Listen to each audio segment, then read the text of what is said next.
All right, guys, welcome to today's chat. I hope that you had a fantastic Thanksgiving holiday. If you are in the United States, we did have a stream last week because of that. And the last time we streamed, we had a few technical difficulties with some things not showing up the right way. I think we've got those fixed. So hopefully, fingers crossed, those are going well today. But in today's stream, I want to talk about a few different things that I think are important in the church, things that kind of talking points, if you will, things we hear about in the church that are a bit misleading. Now, this doesn't mean they're evil, it doesn't mean they're bad, but they're misleading and they keep us from actually understanding the problem of spiritual abuse. And therefore, they keep us from doing the right things to bring solutions to stop spiritual abuse, to limit spiritual abuse, to be safer churches, to help people heal. So we're going to talk about some of those misleading things today and some of the problems with those talking points, better ways to think about them as well. Okay, we're going to talk about a very commonly used stat about church size that paints a picture that you've probably heard about church in the United States. But we're also going to talk about why I believe that is a very dishonest, very misleading stat, and why understanding the more clear picture, the accurate picture, actually helps us as Christians to understand where the church is going and how we can play a role in helping build and create and maintain a safe church as we go into the future that we're headed toward, or if we don't like that future, how to change that. We're gonna ask the question today. We're gonna ask, hey, is big bad? Is a big church inherently bad? Because there are people who have that talking point that big is bad. There are also people who have the talking point that there's no concern about a church by its size. We're going to look at kind of both sides of that and say, what does the role that large size, what kind of role does it play in spiritual abuse, in religious trauma, in the safety of a church, in people's engagement in a church, and why does that matter to us? Okay, why does it matter to us if a church is big or not? How does it change your church's responsibilities and a church's actions if they are big or not? So we're going to talk about that because that's something that we hear a lot about from both sides. And then we're going to take a look at some social media posts, and we're going to hear some perspectives of two pastors who recently, in the last month or two, have gotten frustrated about the conversations happening around spiritual abuse. And you've probably heard other pastors like this too. It's not just these two, but there are pastors and church leaders who are very frustrated about these conversations. And they just wish people would stop talking about spiritual abuse, stop talking about church hurt, stop talking about religious trauma. They want people to stop talking about the shenanigans, some of the wild stuff that is going on in the churches. So they hate things like Julie Roy's and the Roy's Report. Not that they disagree with some of the stuff that she writes, but they hate that as a whole. They hate channels like ours and podcasts like ours. They hate organizations like SAI, and they hate podcasts like Church Disrupted. Or maybe they don't hate those things. They're frustrated by them. They struggle with them. Okay. They wish that they didn't exist. Okay. They struggle with all those things because they don't want people talking about this. They struggle with things like the religion business documentary because they think talking about these things causes more harm than good. So we're going to look into that talking point. We're going to look at the perspectives of a couple of different pastors, and we're going to say, hey, are we actually hurting the church by having these conversations?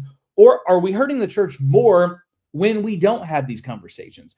And perhaps there's a better question that we can ask about how we have these conversations and what kind of role everybody in the church has to play in these conversations. Because the role of a pastor in these conversations is going to be very different than the role of a podcaster. And the role of a parishioner is going to be different than either of ours. The role of someone who has experienced religious trauma is going to be different. But we all have a role, I believe, to play in these conversations. And simply saying we should stop having them because they hurt the church, or we should stop having them because they're not representative of the entire church, and we're making the many churches that are actually good, safe churches look bad. I don't think that that is helpful. So we're going to talk about all of those today as we go through the stream. As always, this stream is unscripted. It is unedited. So, man, we may make mistakes in this stream. It's going to be longer than the standalone videos, but everything that we talk about today we always do our best, not all the time, but we do our best to drop those as standalone videos. So if you're watching and you're just like, Jeff, I just want content, I want it fast, I want it to the point, the standalone videos are going to be better for you. Those are traditional thumbnails where it's a green background, blue background, or kind of like a purple background. Okay, when you see the background that's beige that looks like this, the thumbnails that look like this is the live stream. So if you want things to go faster and you don't want to hear me talking with the chat, this is probably not best for you. You can wait for those standalone videos to come out. But for those of you that are here for the stream, as always, I want to know where you're watching from, and I want to hear from you today. Okay, so as we're talking about this stuff, let me know your thoughts, good, bad, and ugly. Just don't be ugly, okay? It's fine. If we disagree about something, you can share if you think I missed something. But let's make sure that we are respectful to each other in the chat. But our best streams are when you're involved. So let your voice be heard in between the segments today. I'm going to do my very best to get to as many of your thoughts, as many of your comments as possible, because the conversation is better when you're in it. And at Church Disrupted, this is something I think people struggle with. We are not out to create content. SAI, the Spiritual Abuse Institute, which is our parent organization, we don't do these streams, we don't do this content simply because we want watches and views and likes and shares. Those are great. Do all those things. They help us get in front of more people. But we do these things because we think they are necessary conversations that we want to invite you into, and we want to invite churches into. We want to invite everybody around the table into these conversations who say, I love the church, or at least I've had a love for the church that maybe I'm struggling with now, or I've been hurt by the church. It really doesn't matter if you have an affinity for the church or you've experienced hurt with the church. We want to invite you into those conversations. So sometimes people will get on and they leave comments and stuff like that. Hey, if you do this, you get more views. If you do this, you get more clicks and stuff like that. And they struggle with things if they see things like the live stream, because they're like, why do you stop so much? Why do you repeat certain things? Well, because people are jumping in and out of the live stream. Okay, so they may need to know that. Why do you talk to the chat so much? Well, the reason why we do those and the reason why we record the standalone videos mostly through live streams is because we're trying to invite you into a conversation. So a live stream that has 100 people, 1,000 people, or 10 people, it really doesn't matter. What matters is we want you to be a part of the conversation. So if you're watching, you matter. Your voice matters.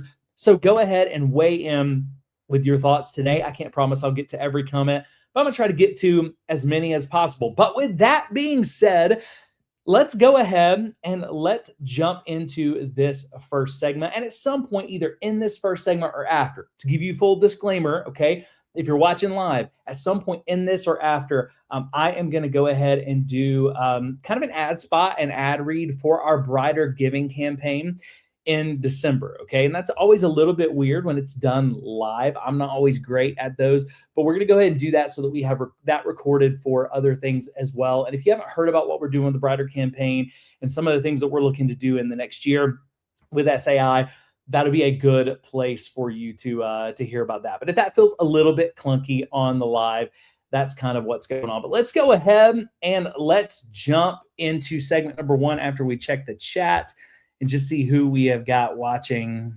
today. Let me see. Stacy Ellis is watching and says one of the tired talking points she's heard is don't watch that. It's just gossip. It's just causing divisiveness. We have had, Stacy, we've had churches that have literally told their staff and volunteers that they'll remove them if they watch our podcast, or they'll remove them if they read Julie Roy's stuff. And even if you totally disagree with what we're doing, if I was going to one of those churches, that would be the biggest red flag for me. If you're trying to tell me what I can watch, who I can listen to, it really feels like you're trying to control the narrative. But yeah, we've heard that as well. Peter says, I'm watching from Camrose, Alberta, Canada. Thank you so much for watching today, Peter. Stacy is watching from West Tennessee. Peter says, even asking the question can be called divisive. I've heard that. A whole lot of other people who are watching have heard that as well. That is a common one, but I just don't think it's divisive. I don't think it's divisive as we act like it is. Okay, let me see. Troop says, greetings, watching from Missouri. Excited about the topic today. Amy Riley, thanks so much for watching, Amy. Says, when sharing a post on social media about general leadership in the church, people get very defensive. 100%. And it's crazy when Amy, this is something that I experienced when we were coming from the church that we were a part of that kind of woke us up to spiritual abuse, where I experienced the most trauma. And it really started this process. I had been out of that church. My wife still worked at that church. I'd been out of that church. And when we were trying to walk through a church discipline conversation with them, we realized they had been hurt and frustrated and angry at us for months because there were things that I posted as a church consultant and as a business consultant at the time. There were things I posted more generally about the church that they thought was about them, right? And we still see that to this day. Even though I will talk about things generally on this podcast, most churches don't think it's just about them. But when it's something that they feel like applies to them, that's when people inside of churches and church leaders tend to get the angriest, okay? And it's always just kind of a reminder of, hey, are you angry about what I said, or are you angry about how it made you feel? I think that's very important for people to ask as well. And we've all been on the other side of it as well. I have been angry at people, not because of what they said, because I agree with what they said. I've been angry because of how it made me feel, because it made me, some of those uncomfortable conversations made me had to look a little deeper at myself. So that was a great thought as well. Let me see. Peter says, as an elder in training, I was told that suggesting a person who thought of themselves as a Christian but had significant doubts about the deity of Christ should be allowed to attend but not become a member, right? Yeah, I think that raises all kinds of questions, Peter, about how we handle doubt in Scripture. We see Jesus and how he handled doubt with Thomas and how he handled doubt throughout his ministry. And I think, especially with like deconstruction, we struggle so much sometimes in the church to handle people's questions and handle people's doubts. Questions and doubts don't mean you don't have faith. Questions and doubts, to me, are a way that we work out our salvation with fear and trembling, and we build our faith, right? When you think about discipleship, when the original disciples heard Jesus give the Great Commission, they did not hear, go share the gospel with people, go get a bunch of people to raise hands, go do a bunch of crusades. They didn't hear, go make converts. They heard, go make disciples. And you could disciple someone and you could teach someone how to do something that they didn't fully believe in. You could teach someone to follow Jesus or teach someone about a religion that they didn't fully understand yet, right? So I think if we handle people's doubts better, we could point a lot more people to Jesus. I actually think one of the reasons why so many people who deconstruct leave the church, even if it's just for a season, it's not because they don't believe in Jesus. It's not because they don't love the church. It's because the church doesn't know how to handle their questions, and they almost feel like villains. They feel like I'm some sort of demon-possessed guy. Something's wrong with me because I had deep questions. So, yeah, I think that's a good point as well, and I appreciate you bringing it up. All right, let's go ahead and let's jump into the first segment today. Let's talk about a dishonest and misleading stat about the church that we hear a lot and what it means. Let's go ahead and jump into that one. How big is the average church really? Okay, there are a whole lot of statistics that get thrown around, but one of the most common is an incredibly misleading, and I believe somewhat intellectually dishonest stat. And in today's video, we're going to talk about that stat. I'm going to explain to you why I believe it's misleading. And most importantly, we're going to talk together about why it matters. Okay. Because American Christianity is trending in a very specific direction. Okay. And it's one that we have to understand if we're going to navigate it well. Because without intentionality, if we don't understand this, we can't be intentional. And without intentionality, this trend that the church is heading in, it has the potential to warp the church and what the church is supposed to be until it becomes completely unrecognizable to the church that the Bible describes. But here's the good news. With intentionality, American Christians, we can actually move forward into the future ahead of us. And Western Christians, not just American, but Western Christians, can move forward into the future ahead of us with both our eyes and our Bibles wide open. Okay. And if we do that, we have our eyes open, we have our Bibles open, we can navigate the changes in the church landscape. And I believe we can navigate them in positive ways that preserve our biblical identity as the church. We're supposed to be the light of the world, and we're supposed to be change agents in our communities. So let's go ahead and let's talk about this stat today. And the way that I want to talk about it and introduce it to you is I want you just to hear a video talking about it, okay? And this video is from a company called Reach Right. They actually help churches to understand what's going on in the church, to operate better as churches, to reach people, more practically. They do a lot of good things. I always enjoy hearing this guy's videos, but when I heard this one, my antenna shot up because I said, whoa, is that true? And when I said, is that true, guys, here's the thing. We can ask if something is true and we can challenge something somebody said without calling them a liar, because I don't think this person was meaning to mislead anybody.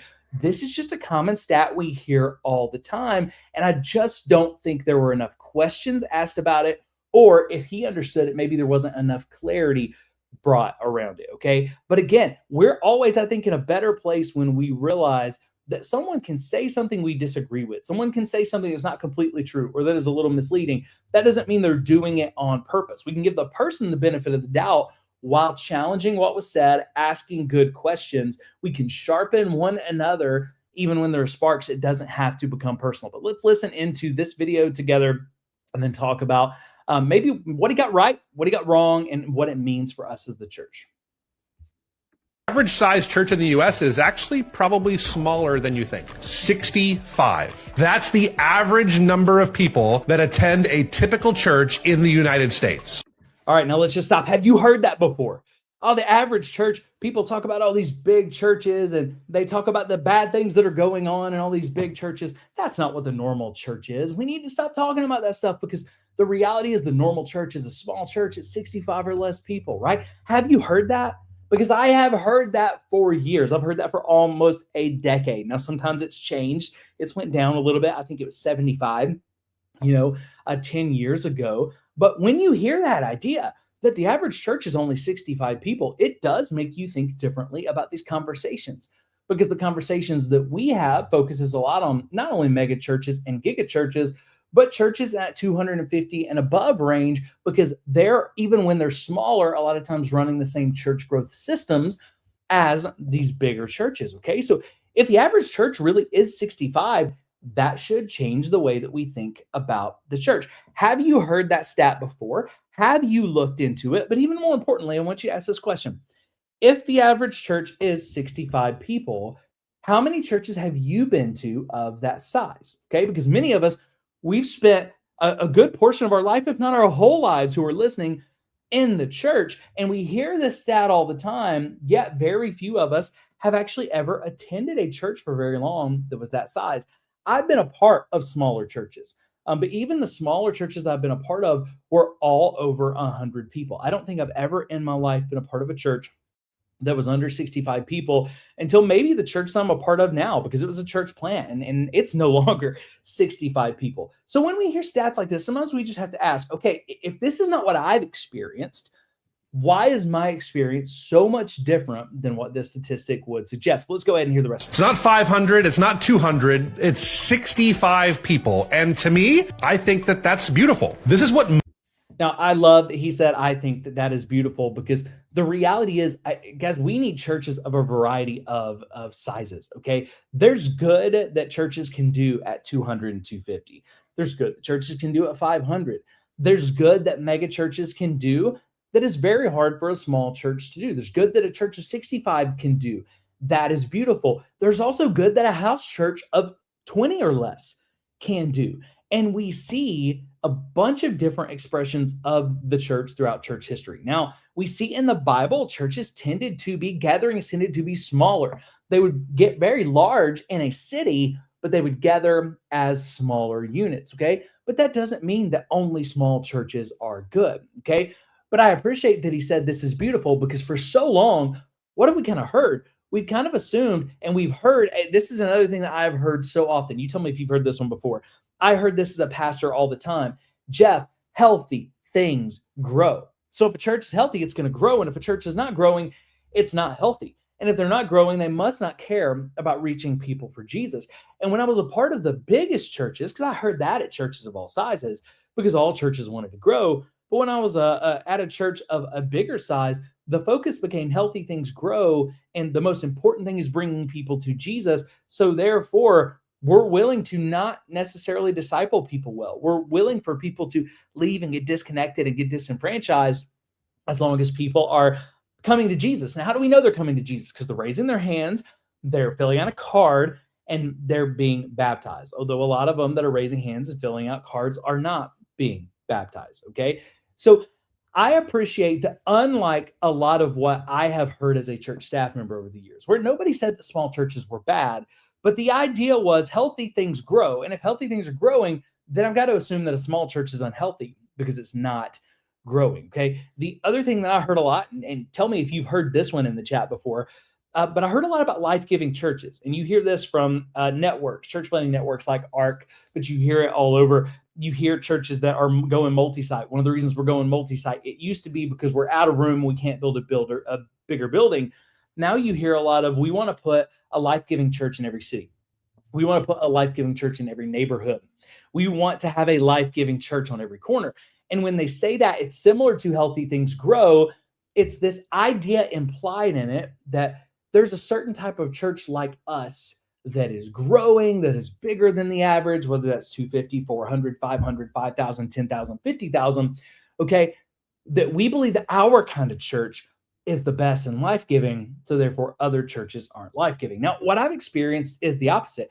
I've experienced life-giving big churches and life-giving small churches, because life-giving is not just about numbers. Life-giving is much about how people are discipled when they are in that church, how they're discipled, how they grow, how they follow Jesus, okay?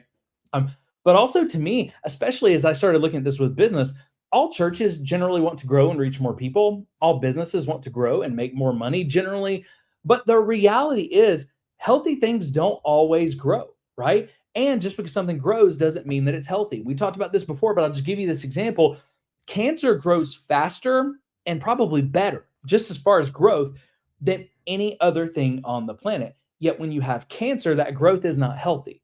Okay, so there are unhealthy things that grow, but also I would want you to think about this. Think about our children, okay? If you have ever been around small children, they grow like weeds, man. You can blink, you can go to sleep one night, wake up the next day, and you feel like they've grown an inch, okay?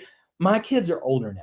I have a senior in high school and I have a freshman in high school. And because of that, I've noticed they're coming to an end of their growth. And there's a point, well, while they'll still grow personally and spiritually, their growth is going to stop and they will spend the majority of their life not growing. Heck, for most of my life, I've been measured and been told I was 5'10". I got measured at the doctor the other day and they're like, Jeff, you're 5'9.5".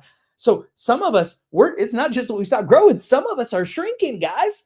So the reality is, if we look at the growth cycles that God has put out there, there is a stopping point in a lot of scenarios for growth. That doesn't mean that growth is bad. It doesn't mean that growth is always good. It means that there's a time to grow, like Ecclesiastes talks about. There's a time to grow. There's a time to stop. There's a time to live. There's a time to die.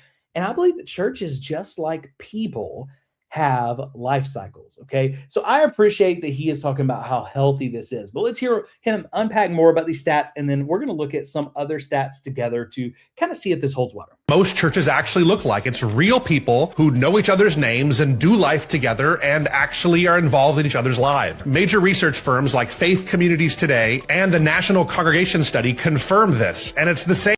All right, we're going to actually look at this study here in just a little bit to see if it does confirm that. But he's saying it confirms that this beautiful thing, that the average church is 65 or less people. These are people doing life together. They know each other's names. They know each other's stories.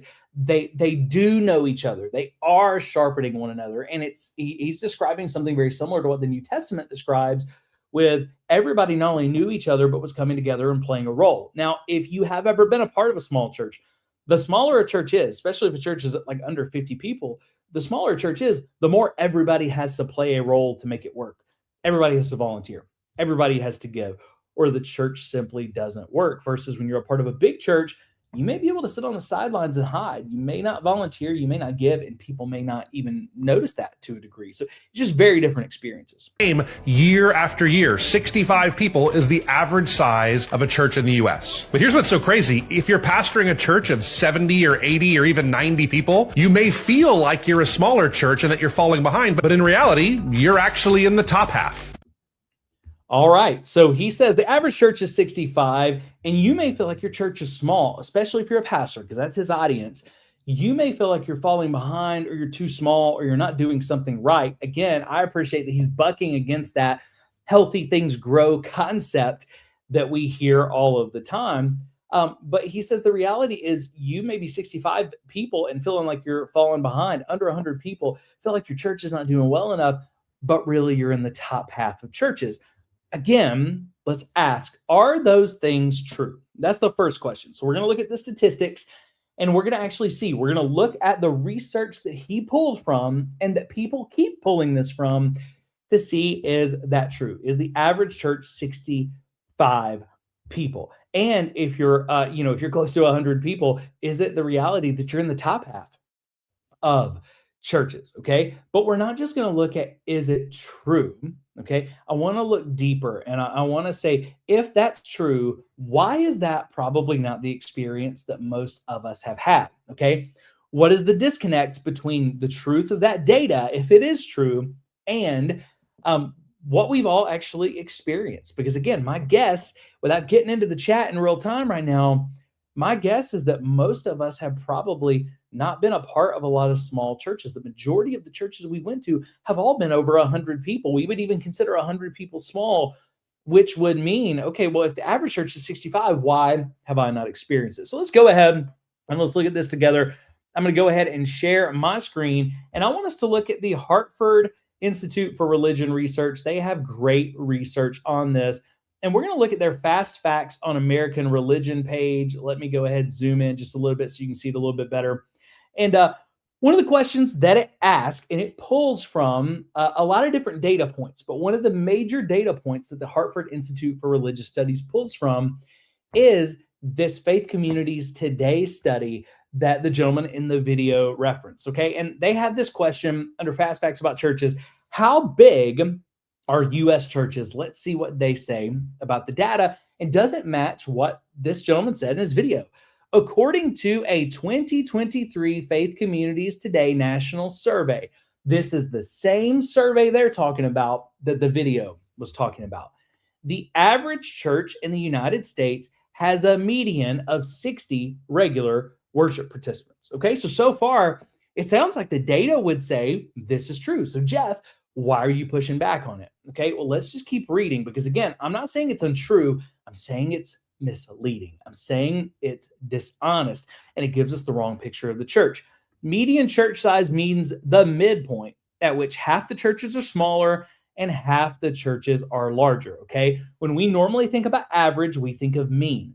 Median is another form of average. And what Faith Communities Today is basically saying through their research, and Hartford Institute for Religion is talking about, is that, hey, when you just do an average, the mean, you take all the numbers together and you average them like you did in math class, that is going to give you kind of a false number, because some of the biggest churches are so big, they kind of blow it out of proportion. So another way of getting an average is the median. All right. And if you have forgotten about math class, I'll refresh you. If you remember math class, go ahead and skip forward. Okay. But the median is simply what they're talking about. We found the middle data set. And the middle data set is the median, okay? When we strike it down the middle, this is what it is. And they're saying the median size of an average church is 60 people from that 2023 survey, okay? Now, let's continue looking at what they said. However, that is just a big fancy but. There's more to this story. The Hartford Institute for Religion is going to share that. Faith Communities Today and their survey shares that. Yet, the video didn't share that. And again, I've heard for over a decade now that the average church in the United States is between like 60 and 75. I have never heard this shared until I looked at the data a couple of years ago. And then I've watched this data as they've continued these surveys. This trend has actually continued to grow. So this is important. While the United States has many very small churches, most attend larger ones. More than 51% of the people in the United States attend larger churches. So how large are those churches? According to the 2023 Faith Communities Today study, it's estimated that 70% of smaller churches, and they're calling smaller churches 100 people or less, 70% of smaller churches draw only 14% of people in the United States who attend church. So even though this study would say the median size of a church is 65 people, okay? And the majority of churches, 70% of these smaller churches, 100% or less, there's a ton of them. Even though there are a ton of them, they're only reaching about 14% of Christians in the United States who go to church. However, 70% of churchgoers, let that sink in, 70% of churchgoers, over 2/3 of all people who attend church in the United States, attend the largest 10% of congregations, over 250 regular participants. And I couldn't find it for this video today, but I've seen previous Hartford Institute for Religion studies about 2 years ago where they said that the majority of churchgoers attended the top 9% of churches, which were 400 and above, okay? So what the data tells me when I've seen it from different sets is that the majority of people are attending these larger churches, and we've seen it. You get these larger churches, they're getting a very kind of more drastic pull. And I bet your church experience has been, more often than not, the churches you went to have been somewhere between 250 and probably 10,000. Now, I know that's a big range, but if the majority of the churches that you've attended in your life aren't 65, even though they said the average church size is 65, it's because, here's why this data is misleading. It's because the average church size is not the average American Christian's experience. The average American churchgoer, not just Christians, but people who are questioning, people who are Jesus curious, the average Christian who is going to church is going to experience a church 250 people or larger. Now, even though the systems change at a giga church that's 10,000 people or larger, and even though the systems change at a mega church that is 2,000 people or larger, I have been a part of churches in that 250 range. And here's what I can tell you. Most churches that have started in the last few decades that are of that size, they're using a lot of the same church growth systems. They're borrowing those systems from some of the biggest churches in the country, okay? So let's also look at what this means. I got some math pulled up on my phone. A lot of you guys are better at math than I am. This is not my strong suit. So if I get it wrong, just correct me in the chat. But at last chance, if we ask how many people are in the United States, it's approximately 340 to 348 million. So let's use that 340 million number, okay? But let's also ask the question, how many people identify as Christian in the United States? Christians who are going to go to church probably at least once a year, okay? Now, these are not everybody in this group is going to go to church all the time, but that's 162 million people, okay? So if we take 62% of the 340 million people who live in the United States, that gives us about 210.8 million people who are Christians who would likely be going to church at least 1 to 2 times a year, okay? So 210.8 million people in the United States are Christians who are going to church. Now, what that means, okay, what that means when we look back at this that 70% of churchgoers attend the largest 10% of congregations, okay? Let's go ahead and think about what this means practically. 70% of that 210.8 million people in the United States who are going to church, that means that out of them, 147.56 million people, over 147 million people are attending churches that are 250 and above in average attendance, okay? Now, what does that also mean for the smallest churches that only pull, they're the majority of churches, right? They're the average size church, but they only pull 14% of people. So we say the average church in America is 65. We think the average church experience is going to be the small church experience, but the reality is only 14% of American Christians are having that experience, which means while there's over 147 million American Christians who are attending the top 10% largest churches, only 29.5 million people are attending churches 100 or less. That's not 65 or less. That's 100 or less. So many of them are not even attending churches that are 65. Let's just cut it in half. If we cut it in half, then we'd be saying, okay, around 15 million Americans maybe up to 20 million Americans, we could conservatively say are going to churches that are 65 or less people. Yet, this data, if we just look at the median and we don't look at anything else, we're told that the average church is 65 people. Okay. That's just not the reality. The reality is, okay. And again, if you want to say that's the reality of the median, yes, it is. But the reality for most Christians, and I think this aligns more with what you've experienced, the reality for most Christians is that our church experience is that most of us, over 2/3, are going to experience a church 250 or above. We're going to experience big church, because even if you think that 250 people is not a big church, I think it's like less than 20% of all churches that are ever planted are ever going to reach that size. Breaking the 200 barrier is very, very difficult. So American Christianity is primarily being experienced from a very narrow expression of churches. So you have a very small group of churches that is what most American Christians are experiencing. And the majority of American churches is what a tiny bit. Okay, we're talking about 15 to 30 million Americans are experiencing. So when you hear that stat, it sounds good, and you can back it up with data that the average church in America is 65 people.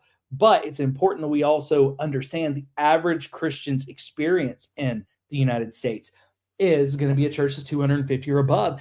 And I think that experience is probably true in a lot of other countries. In most of the Western world, that is probably more what we're experiencing.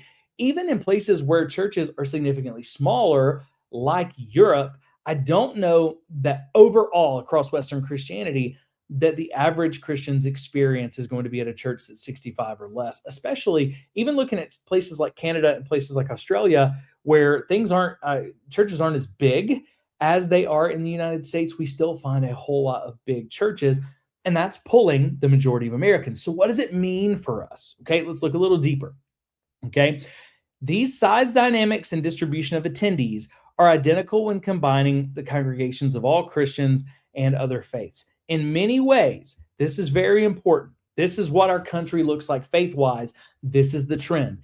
In many ways, the United States is a nation of small congregations with few people and a small percentage of large congregations who are home to the most attendees. Okay, so yes, the United States is full of small congregations, but the biggest congregations are where most people are going. So we got to say the average church experience is very different. Now, that was based off the 2023 study. When I looked at faith communities today, and I was trying to find this study and its methodology, because people always want to poke holes in research. They want to know if it's good research. Those are great questions. So I want to know that as well. So I looked at the Faith Communities Today website. I could not find the 2023 study easily. Okay. What I could find was the 2020 study, and studies like this are generally just repeated every few years or every year on a cycle. Okay. So I think 2020 was probably when they started it. So I looked at the summary and I looked at the about the research. Now, here's a couple of things that you need to understand.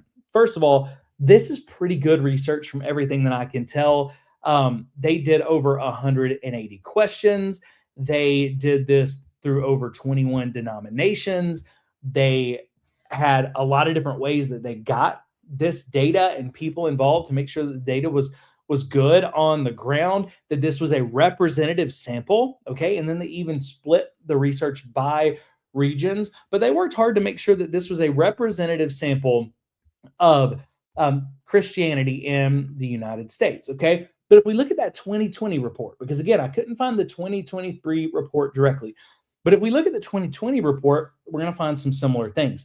When this report talked about congregational size, one of the things you see right there is it talked about the distinct advantages and disadvantages for every size level. Okay, they're going to say some similar things, but they're also going to say some things that show us the trend of where American Christianity is heading, at least as we look from 2020 to 2023 and probably where we're going. Again, this matches my experience from church consulting and for being in the church for 17 years and from church consulting from about 2015 to about 2023 as well. I only do a little bit about that today, but this matches the trend that I see, okay?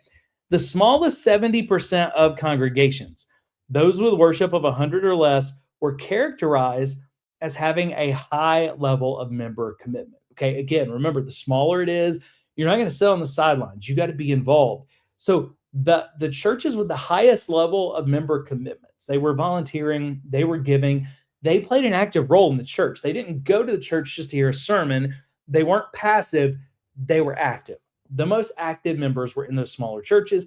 That's very similar to what we see in the New Testament church, okay? When Paul talked about church gatherings, we see everybody bringing their gift, everybody having a role, everybody who was a part of a gathering was active. They weren't passive participants who listened to a guy give a monologue for 30 or 45 minutes. They were all active participants. Multiple people taught, multiple people prophesied, a lot of different people were involved. Okay. And that's a lot of what we're seeing in the smaller churches. Okay. These faith communities had a greater percentage of member participation in weekly worship. Participants gave more money per person. They were more likely to volunteer. And these congregations spent less on staffing costs and gave the highest percentage of their budgets in support of missions and charity. Now, one of the talking points that I hear a lot from well-meaning people is, hey, when we will push back on transparency in churches, a lot of times we're pushing back on larger churches, that 250 and above. And we'll have people who say, man, people push back on how big churches use their money. But the reality is big churches actually do more with their money and they do more for missions. Again, yes, they do more for missions because they have more money. But per capita percentage-wise, smaller churches are actually doing more for missions in the community with the money they're given than our big churches, because they're not spending so much of that money on staff, they're spending it on missions. Now, actually, the biggest expenditure from most of these small churches is a building, okay? Because a building is a fixed expense and it kind of stays as you get larger, and then you get a new building and it stays for a while and it levels out, all right? However, they are also the most likely to have part-time unpaid clergy or bivocational clergy, okay? A third of these congregations have part-time religious leaders, but their sanctuaries were the least full. Okay, so here's what we've got. We got smaller churches with the least amount of people, but the churches with the least amount of people, 100 or less, these are the churches where the congregants are most involved. They're most active in the church. They're volunteering. They're giving. They feel like they're a part of it. Also, these smaller churches are where they're spending the most money per capita on their community, and they're spending more money on their community. Their people are more involved and active, and they're paying part-time clergy, part-time staff members. Okay. So here's, I think, just something important to notice in the trend. I'm not saying it's better to have part-time, bivocational, or unpaid staff members. I'm not saying that it's wrong for church staff to be paid or for pastors to be paid. But what I am saying is what we're kind of seeing with the trend here is that people become more passive, less involved, less active, and churches give less to their communities as they get larger. It makes me wonder, is there a correlation? And I know correlation doesn't always equal causation, but we also shouldn't ignore correlation. We should look into it. Is there a correlation between people becoming more passive as a Christian consumer and churches getting more staff? The more staff that you have doing the work instead of the people, is that actually causing us to potentially become more consumer driven?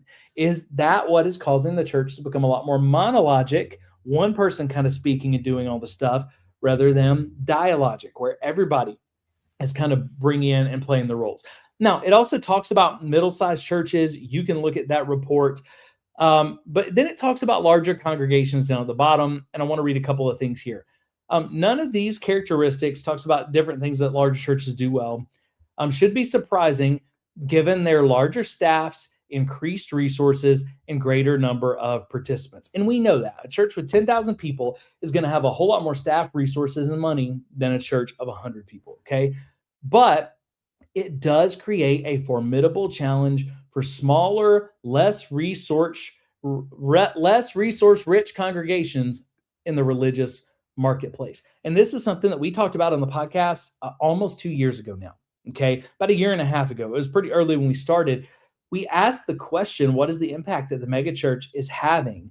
The rise in the megachurch, what's the impact it's having on smaller churches? And the reality is there seem to be less and less smaller churches with each passing year, even though they're still the majority, the median majority of congregations. There's less and less of them. And the question becomes, if we keep going in this direction, will we have enough smaller churches for people when they need them in the future? Because what I've experienced, when people experience religious trauma and spiritual abuse, they generally tend to heal and re-engage with the church at a smaller expression of faith than what they were hurt in. Okay, so if you were hurt in a giga church, you may still be able to go to a mega church and heal. If you were hurt in a mega church, you may still be able to go to a church that's 250, 400, people and heal. Okay, if you went to a church of those sizes, you may need to go to a church that's under 100 to heal. If you were a part of a church of 250, you might need to go to a church that's a house church to heal. Now, there are people who go to giga churches and end up in house churches to heal, but my concern is what's going to happen if we continue this trend, because small churches play a pivotal role, okay? Not just for people who are healing from spiritual abuse and religious trauma, but if you really want to grow and you really want to get involved and you really want to be used in the kingdom, the data would suggest that that is going to happen more at a smaller church, okay? And I've seen that over the years. People at smaller churches are more willing to get in, get their hands dirty, and discipleship is going to happen a lot of times organically, even when we're not trying, okay? But they also talked about congregations in this religious marketplace. That may sound really weird to you, a religious marketplace. Churches are not a business. It's not a market. We shouldn't think about it as a marketplace. And I agree. But one of the things that you hear the religion business creators talk about, and they talk about in their documentary, they talked about it on our show when they've appeared multiple times, but it's this idea that there is a religious marketplace. I can't even remember exactly what they call it. I think it's religious economic theory, but it's this idea that churches feel like they have to keep up with the Joneses. Because if I'm not offering as good of an experience as the church down the street, then people are going to leave my church and go to that church. And eventually the churches with the best experience and the most money, who are providing the best market experience, they're going to be the biggest churches. All the rest are going to fall by the wayside. And this was illustrated to me yesterday. Actually, I had a friend who sent it to me in my city. He was sent a flyer for a church about their Christmas services. And the very first thing they talked about their Christmas services and why you should go in this mailer that went out all over Knoxville, Tennessee, was, well, you should come to our Christmas service because we're going to have Broadway caliber performances. Okay, now there's nothing wrong with Christmas plays. There's nothing wrong with excellence. There's nothing wrong with being great. But it does feel weird to me when you have the churches with the most resources going, hey, why should you come to our church? Because we have Broadway caliber performances and other people can't do that. Should it be any surprise that American Christianity has drifted into a spectator consumer mindset when that's how we're selling people on coming to church? Well, if I go to this big church and it feels like I'm at a Broadway show because they got the resources to do that, and that's what I think church is, it's going to be really hard for me to ever go to a church of 150, 100, or 65 people where I'm going to be known and I'm going to be discipled and I'm going to be valued at a level that may be difficult for that large church to do. And a lot of times, some experiences is going to be impossible for them to do. But if I believe that church is the big Broadway experience, and then I go to this church of 65 and I got, a couple of people singing off key because we're all singing together, that's not going to feel right to me. Okay. So again, I think this is important for us to pay attention to. And then it says, however, it is also true that the larger a congregation gets and the faster it grows, the greater the decline in per capita giving. So again, we hear it all the time. Oh, big churches can do more. They give more to missions. They do more because they have better resources. Yes, but the data shows us that as a church gets bigger and it grows faster, it's actually each person is doing less. Each person is slowly becoming more passive. I think that's something we got to ask questions about. It doesn't mean big churches are bad, so let's stop big churches. I think we've got to start asking the question, though, why is that? And if a church is going to be big and grow fast, they also need to ask the questions, what can we do to keep people engaged? Because if growing fast means people are disengaging from the mission God's put them on, and they're not using their gifts, and they don't feel like they have to be an active participant in the church, then we miss the boat, because the church is the gathering of all of us, and we're all supposed to be active participants in it, okay? Growth and large size also correlate to smaller percentages of the congregation willing to volunteer and a lower level of participant commitment generally. While larger congregations have lower costs to operate, which is what a lot of people say, lower costs, more money, they can do more. Larger percentages of their budgets went to staff cost and program expenses. So because they're paying so much more for staff cost, are they doing more for the community? Yes, because they have more. But percentage-wise, they're spending a whole lot less because they're having to spend so much on buildings and so much on staffing that's where the majority of the money is going. So again, I'm not saying that is wrong and evil, but I'm saying let's think about it. If 70% of American Christians were attending churches that were that median size of 65, and we know that churches under 100 are giving more to their communities, people are serving more, people are giving more, okay? If we inverted this and 70% of Americans were going to those churches and 14% were going to the largest churches, 250 and above, then what the data suggests, if we look at those correlations, and again, correlation doesn't always equal causation, but we need to look into this farther. If we look at that, then what we could expect from the data that we have is that Christians, the Christian church in the United States, would give significantly more to their communities. They'd make a bigger difference. And that Christians, on average, would be more generous. Christians, on average, would volunteer more. I think probably not just at churches, but overall, Christians, on average, would feel like they had more ownership of their faith because they would feel like their faith expression, the gathering, that they had to be an active part of the church. Church wasn't an event they went to. Church was a gathering they were a part of. Now, I think if we just pull everything back and we ask, would it be better if every Christian in America on average was more generous? I think we would say yes, that would help solve a lot of problems. Would it be better if every Christian in America was more active in their faith? I think that would be huge because a whole lot of people claim a faith that they never actually live out, which is a big problem, okay? What if every Christian volunteered more, not just in their church, but in food pantries, homeless shelters, a little league, places in their community that needed? Yes, we would be better because volunteers are always needed in these places. I think all of those things would be good, and we would generally agree those are good in a vacuum. That doesn't mean that all churches need to be smaller, but what it means is if that is good, the direction we're trending has some very negative consequences. That if we keep trending and more Americans are going to the largest percentage of churches, if we don't change how these large churches are operating, then what we're actually going to see is American Christians are going to be less generous, less active in their faith, less involved in the gathering, less like they have an identity in the gathering. They're going to volunteer less. And eventually, guys, that is a recipe. My opinion, it is a recipe for Christianity dying out over the decades and over generations. So if we're going to continue moving in this direction of big churches, we've got to ask, how do we become bigger without losing what is central to the DNA of a church? Because central to the DNA of a church is that everybody plays a role and everybody is involved. So anyway, that's kind of my thoughts from this. I would love to know your thoughts. But when we actually look at the data, is the average American church 65? Maybe, but only 14% of Christians are experiencing anything like that, okay? Actually, the majority of Christians, millions and millions of Christians, over 70% of Christians in America, what we're experiencing is church to us is 250 and above.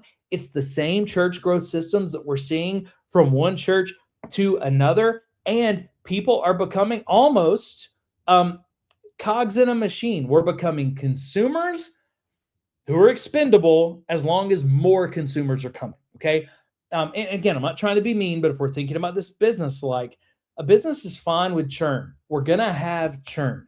But as long as more new customers are buying and our customer base is going up and our revenue is going up, we're fine with churn, okay? The church is not a business. We should not be fine with so much churn. We don't want people disappearing from the church unless we know that they're connected to another church.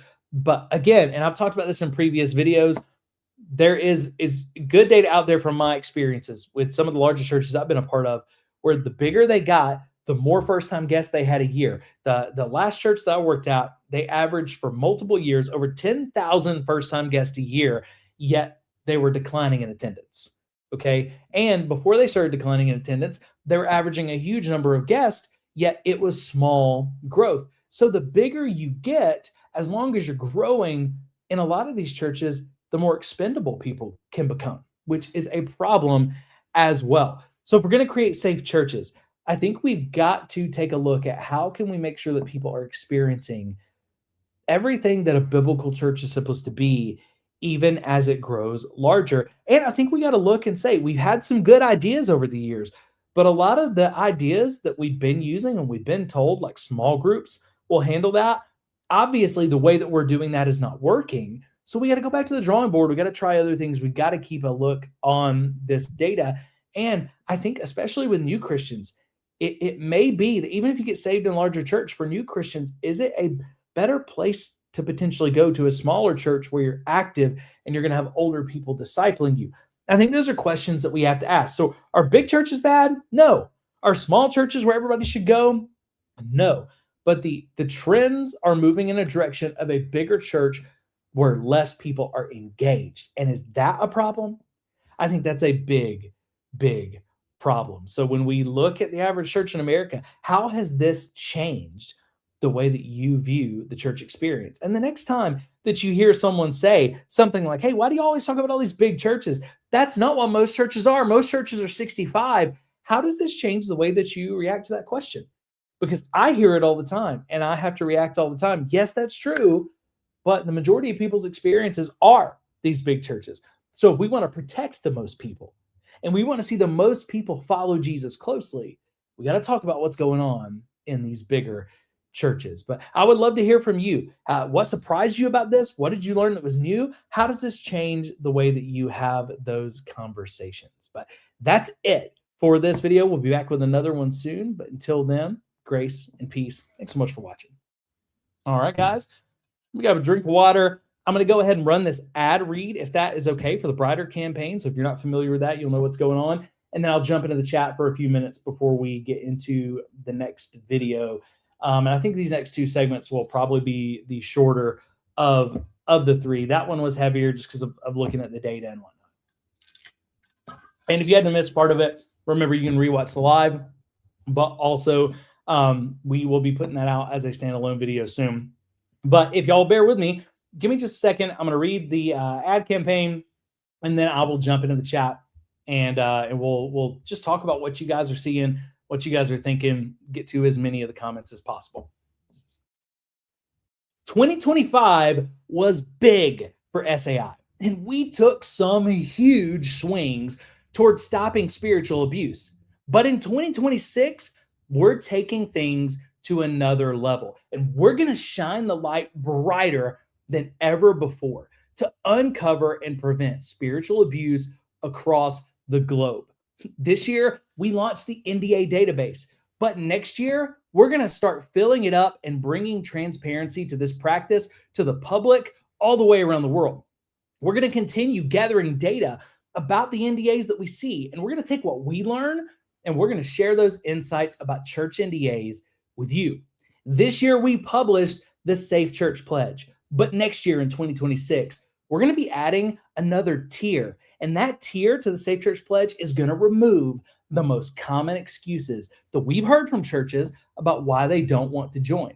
So not only are we removing the excuses, we're going to invite from SAI, we're going to invite over 1,000 churches in 2026 to join this pledge, and we're going to let you know how it goes so that you don't just know churches that have joined the pledge and are working towards safety, but you understand if you're in a city that we have actually invited churches to come to, what percentage of the churches in your city are saying yes? Was your church asked?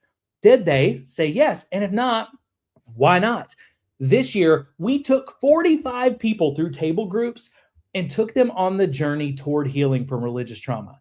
But next year, we're going even farther, and we're extending those table groups to the world with an updated curriculum to help people move forward and pursue healing after religious trauma. So we're going to move this from less than 50 people to as many people as want to engage with this journey toward healing as possible. We're going to have more articles, and investigative journalism than ever before in 2026.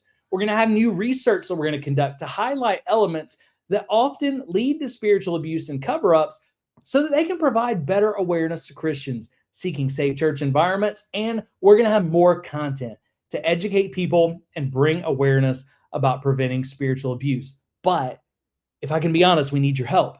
Around 30% of all nonprofit giving is done in December every year. And that's big, guys, 30%. So we have a month left this year to fund the fight against spiritual abuse in 2025.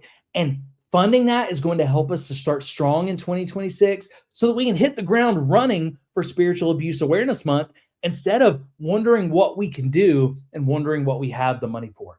Now, our goal is very, very simple for the Brighter campaign and giving in the month of December. Our goal is to add 150 donors who give either $5 or $10 a month. We're not looking for big, lavish gifts, but for everyday people who say, I can leverage $5 toward this fight. I can leverage $10 toward this fight. And as great as one-time gifts are, and we've had one-time gifts of thousands of dollars, what actually helps us even more are small gifts that people say, I'll give that every month so that we can know what we can plan on. And if you would like to partner with us through giving a monthly or a one-time gift, you can do so by heading to spiritualabuse.institute and clicking give on our website, or you can comment the word brighter in all caps, brighter, on any of our Instagram posts in the month of December. And guys, if that's you, thank you so much for your generosity. If you can't give, thank you so much for your prayers, for your support, and just for watching. Because together, regardless of how you're supporting us, with your support together, we're going to keep the fight going in 2026 to end spiritual abuse and to see safe churches in every city. So thank you for fighting with us. All right, guys, and thank you for being patient while I did that. You'll see that in a lot of the standalone videos and stuff, and we may play it on some of the live streams this month if you want to share it. But when there are other organizations that I believe in this space who are asking for like $30,000 shortfalls and $50,000 shortfalls every month. That's like our annual budget. So I'm not taking away from anything that they do, because there are people doing great things in this space that I support. But I don't think, if you're looking for a place to give and support in this fight, and I don't say it just because it's what I'm involved in, but I don't think your dollar will go farther anywhere else. And most of that is just because we don't have a bunch of staff members and buildings. We don't have any of those things, so it keeps things low. Okay. Let me go ahead and get into a little bit of the chat, see what you guys shared from that last video, and then we'll move on. Let me see. Stacy and Amy were talking about control in the church. Amy was talking about church leaders controlling the outcome to protect their image. And then Stacy says it's really controlling when you see your former pastor and former church staff stalking your Instagram stories or your Facebook stories or any of that. I've experienced that this week, Stacy. I got people who I have not talked to. I know they're frustrated because of us highlighting NDAs and the work that we do. And then when certain things happen and certain work happens, all of a sudden they start, peeping those stories again. It can be definitely weird. Let me see. Really controlling when you see them stalking those stories, if you're possibly talking about them. And I think that's it. It's a lot of times we're going to see that when they think we're talking about them or they think we may talk about them. So I'll see it when people think, oh, Jeff may be doing a story about us, or he may be talking about us on the podcast, or he may say something that's frustrating. And I try to take it with a grain of salt, but I can see how it could be very disconcerting, and it used to bother me a lot more than it does. Now, let me see. Kenny says, what I suggest is, why can't Americans become Hindus? Kenny, you're on the wrong channel, man. This is a Christian organization and a Christian channel. Americans can become Hindus, but this is not the place. And I apologize, we don't have a producer on today, so Tracy was not available. So Kenny is struggling here in the chat just a little bit. So let me see if I can log on another device, because I don't know if I can do that from here. Maybe I can do that from here. Let me see. Boom. We'll get Kenny's stuff out of there just because Kenny is not interacting with the conversation. Kenny's just trying to like proselytize people, right? Troop Beverly Hills says, rather than size, I believe structure is the greatest challenge to having a healthy church. Scaling that structure, I'd assume, is easier in a smaller church. I can definitely see where you're coming from, Troop, because I think structure is very important. Here's what I would challenge you with, though, and we're going to talk about that a little bit more in this next segment, because this next segment bridges the gap between segment 1 and segment 3. But a lot of the structures and the systems that we use, because I agree, they're wildly important to the safety of a church.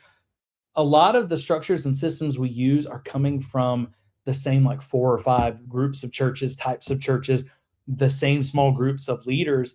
And again, it is easier to scale those structures to smaller churches, but I would say that top 10% of churches, 250 above, where most people are going, my guess is over 90% of them are using the same 4 or 5 systems and structures, and they just scale them down. So they take them from big mega churches, giga churches, scale them down, and then they're using them because they'll lead to growth. They've already seen they'll lead to growth. And I want to be like Church of the Highlands, or I want to be like Life Church, or I want to be like these other churches. So now I'm using these structures, and if I use those structures early in my church at 250, yes, my church will grow, but also I'll have a lot of the same negative impacts that the church I'm copying this after, maybe they didn't have until they reached 7,000, 8,000 people. I'm having it at 250 because I'm running the same system. Because again, healthy things grow, growth at all costs. We want to reach people. That's a good thing that we want to reach people. But now we're using systems to grow the church and use people, and not realizing that they're coming with damage. So I think you're right on. We got to ask questions about the structure. I think the real question though we got to ask is, hey, where are we getting the structure from? Are we praying about the structure? Are we using a church structure that we've seen over centuries? Or are we just kind of copying and pasting a playbook from a church growth expert or from another big church? And if so, is it possible that we're importing problems and importing hurt and importing kind of shadow sides that we don't really need at our size, all in the name of we want to grow really fast? And we see that a lot with ARC. A lot with ARC churches, not picking on ARC, but we see it a lot with ARC churches because even their kind of slogan is start big, stay big, right? Launch large. So you want to launch large, you want to grow fast. You're going to use the systems they give you, because if you follow their system, their process, their structure, you are going to launch large, you are going to grow fast, and you're never going to go back. But what we're seeing is I think a lot of the churches of that smaller size that are running ARC systems that are seeing a lot of scandal because you're putting the same level of power on a small young church pastor that it probably took a long time, I would guess, for somebody like a Chris Hodges to get. So anyway, I hopefully that is helpful. So let me see. Rebecca says growth should be internal, not external. I agree. I think Christian growth, as far as growth and discipleship, is going to start internal. But I also believe that when we have internal growth, we will generally see some level of external growth, at least in cycles, right? So I don't think external growth is bad, but it should be an indicator, not what we're chasing. What we're chasing should be that internal growth, that discipleship of people. And if we take care of that, then the other kinds of growth are going to happen, and they're going to happen much more healthily. Amy says a plant that grows quickly usually has shallow roots and dies quicker than the one with deep roots. That's true. Very true with plants. And my suspicion from what I've seen, Amy, is that it's probably true with churches as well. Again, I'm not saying that every church that grows fast has shallow roots, but it would seem like it's much more likely. And I've seen a lot of churches that grew too fast. I've seen pastors where their influence and their kind of fame and their notoriety grew too fast, and they totally flame out, just like we're looking at the parable of the sower and the seed. So I don't think fast growth is necessarily bad, but I think we got to be very careful. And I think the more growth a church experiences fast, the more accountability systems and the more people holding them accountable we need to have. And it's not because we're trying to take away your power because you grew, or your influence because you grew. It's because you grew really, really fast.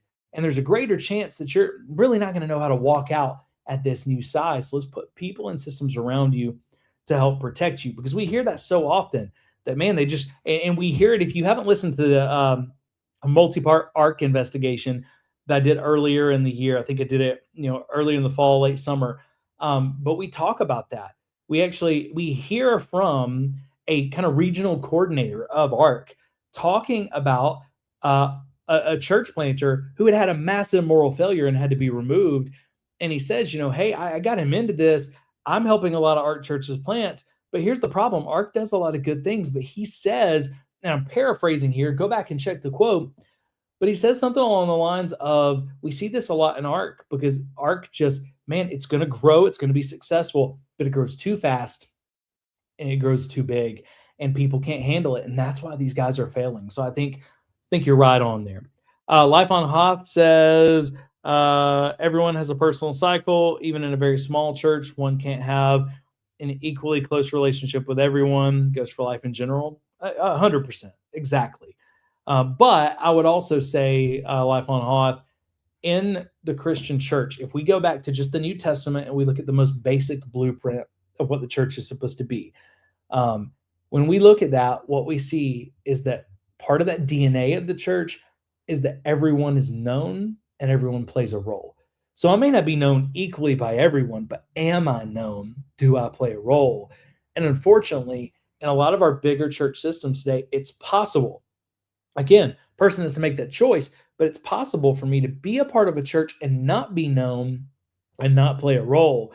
And if both of those things are happening, then I would say I'm not a part of a church. I just have attended an event. And I think that's where it gets dangerous. Let me see. Peter says leadership that can know everyone and care in a small church might require a heck of a lot of maturing to pastor a congregation larger well. Yeah, I think it gets harder. I think we've seen a lot of pastors who were really good at pastoring a smaller church and they struggled to make that transition to a bigger church. I've also seen pastors who struggled at a small church because they're not great with people at that smaller level, but they're better leading more mature believers. They're better leading staff and systems.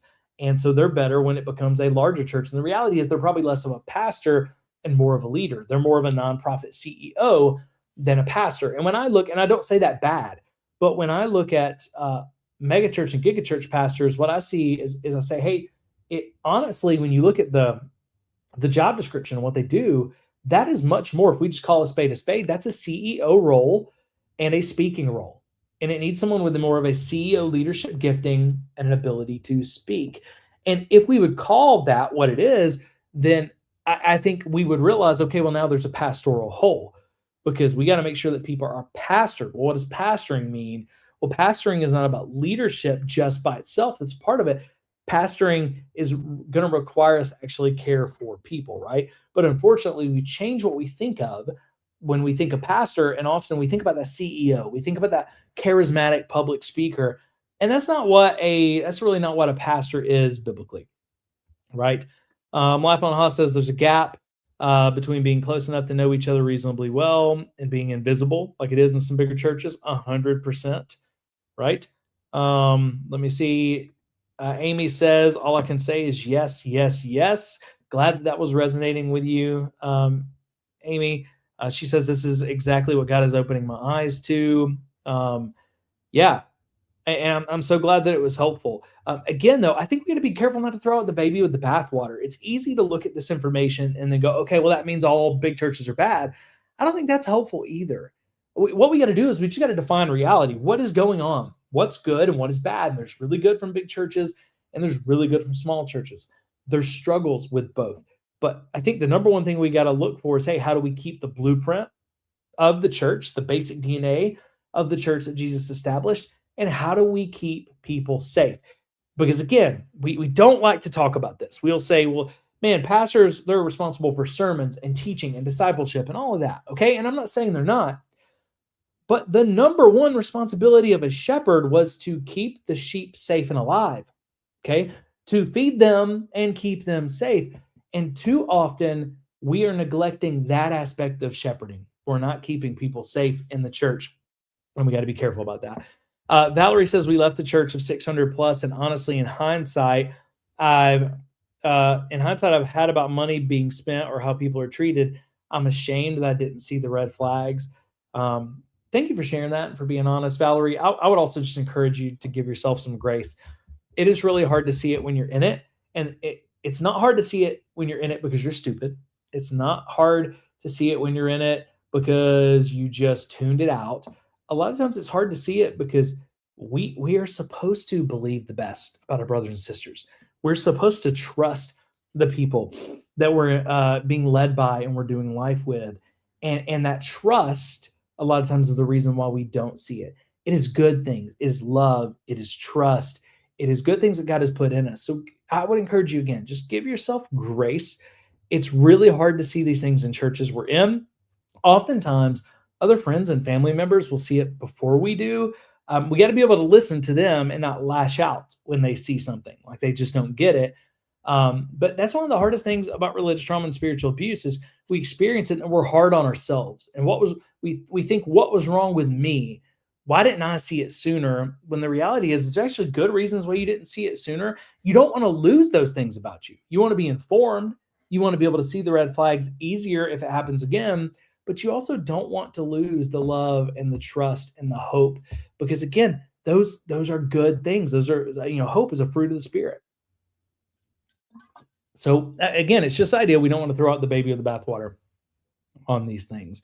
Then Amy says it would be beautiful if larger churches looked more like a launch pad and then connect those new believers needing to be discipled to smaller churches around them. That's potentially an idea for big churches that don't do that as well. I've been a part of some churches and I've consulted with some churches over the years that were big, and they would say that if you got them in places where they felt like they'd be honest. A lot of times they weren't going to say that from the pulpit, but they would say that in staff meetings, or they would say that with donors or stakeholders. They would say, hey, we're really a church for non-believers to come to know Jesus, okay? And then we're a church for people who, man, they're all about evangelism. They want to see as many people come to know Jesus as possible. We're heavily for new believers. And a lot of them would say someone would get saved here, stay for a couple of years, and then they'll go to another church when they want to grow deeper. So if you know that, then either I think we got to get better at discipling people, because that is part of what we're called to do, or we got to build a bridge to help people know that, hey, we're a church to help you take that first step, and we're a church when you've been taking steps for a while to help people take that first step. But in between, you're probably going to need a different expression of church.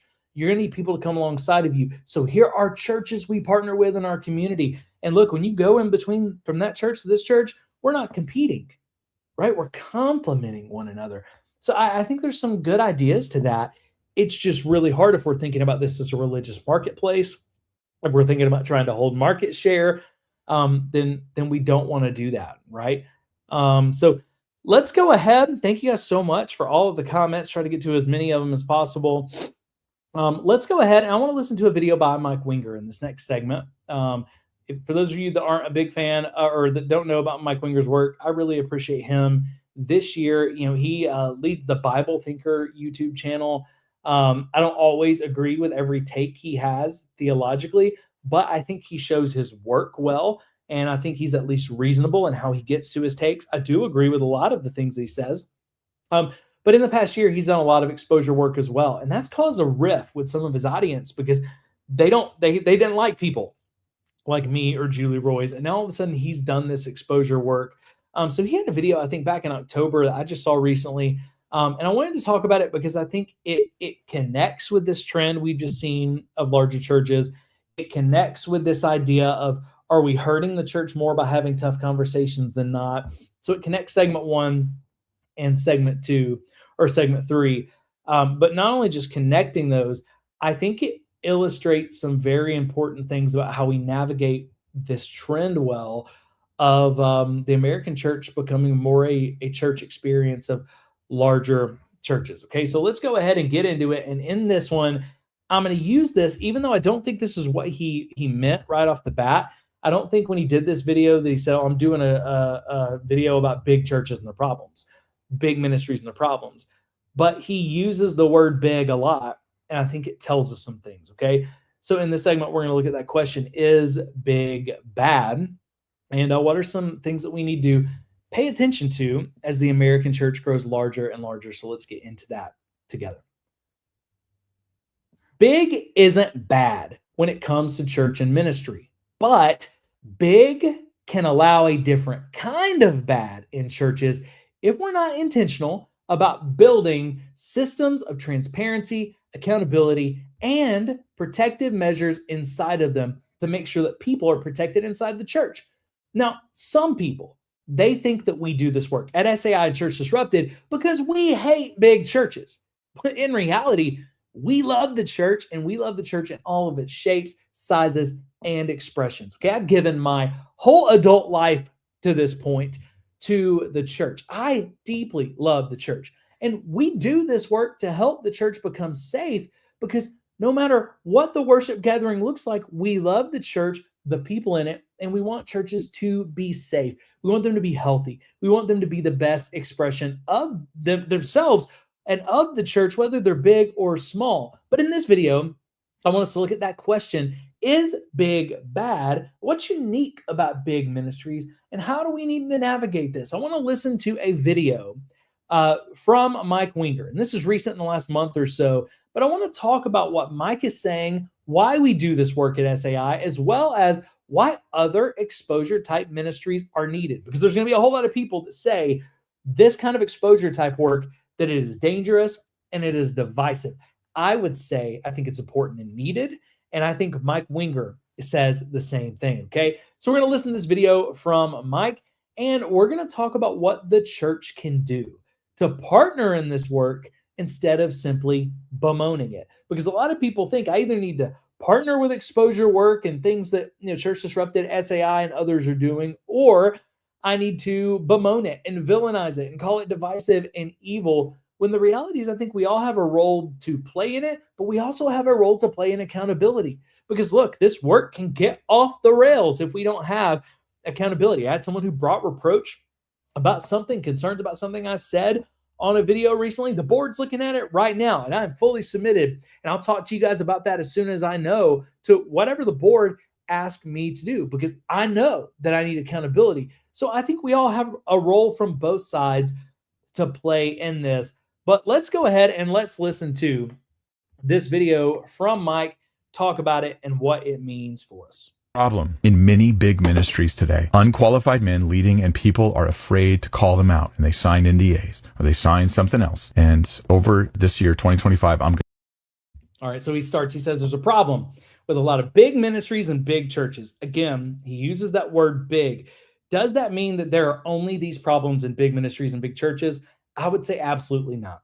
Okay. But why does Mike say big there? My guess is because he's seeing the majority of the damage done in these big churches. And Mike knows what we learned in the last segment. And if you missed it, you can check out that video here. But Mike understands the American church is getting larger. Most Americans are at these big expressions of church, but not just that. Larger churches tend to set the tone, set the systems, set the structure, and set the approach even of smaller churches. Because when I was a part of a church 250 or less, I've consulted for years, for over a decade now, with churches of all sizes. And guys, I've been around so many churches in that 250, 300 mode, even church plants, that they're running the same systems that we were running when I was a part of a church reaching almost 10,000 people a month, okay? So he knows that it's not just big churches there's a problem with, but there's big churches and ministries where you have this problem. You have a leader who is unaccountable. They're insulated. When bad things happen, they use NDAs to silence people, which again is why we do the work we do with the NDA database. And I've talked with Mike a little bit. He's been very encouraging to me. He's been very busy with this work, but in 2026, I'm going to try to actually have him on the show to talk about NDAs and spiritual abuse and what he sees. But excuse me, he sees this problem, guys, that we have these big churches with leaders who amass power, because the bigger the church and minister gets, the more power generally is placed on that leader. They become insulated without systems of accountability. When people try to hold them accountable or things happen, they try to silence it through things like NDAs.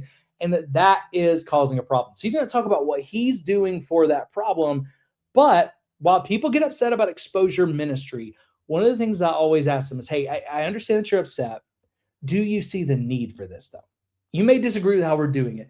Do you see the need for it? And let's just start talking about some of the things that have happened. Do you see how people are getting hurt? Do you see how faith is being impacted? Do you see how people who are non-Christians are being impacted by what they're seeing? Because if you see those things, if we can agree that there is a need for some reform, there's a need for solutions, then we can start having a dialogue about how you see the solutions and the practicality of how we handle this differently than we do. But if we don't have that conversation, then it's just, oh, you're an exposure minister. That's bad. Exposure ministry is bad. We should never talk bad about the church. Well, I mean, if we're there, we're not having the conversations and we're not talking about solutions. So I think what Mike is saying would bring most Christians together to believe if we will set our anger and frustration down at the side to say, okay, yes, there is a problem. And this problem is, if we can fix it in big churches, it will probably lead to fixing it in smaller churches.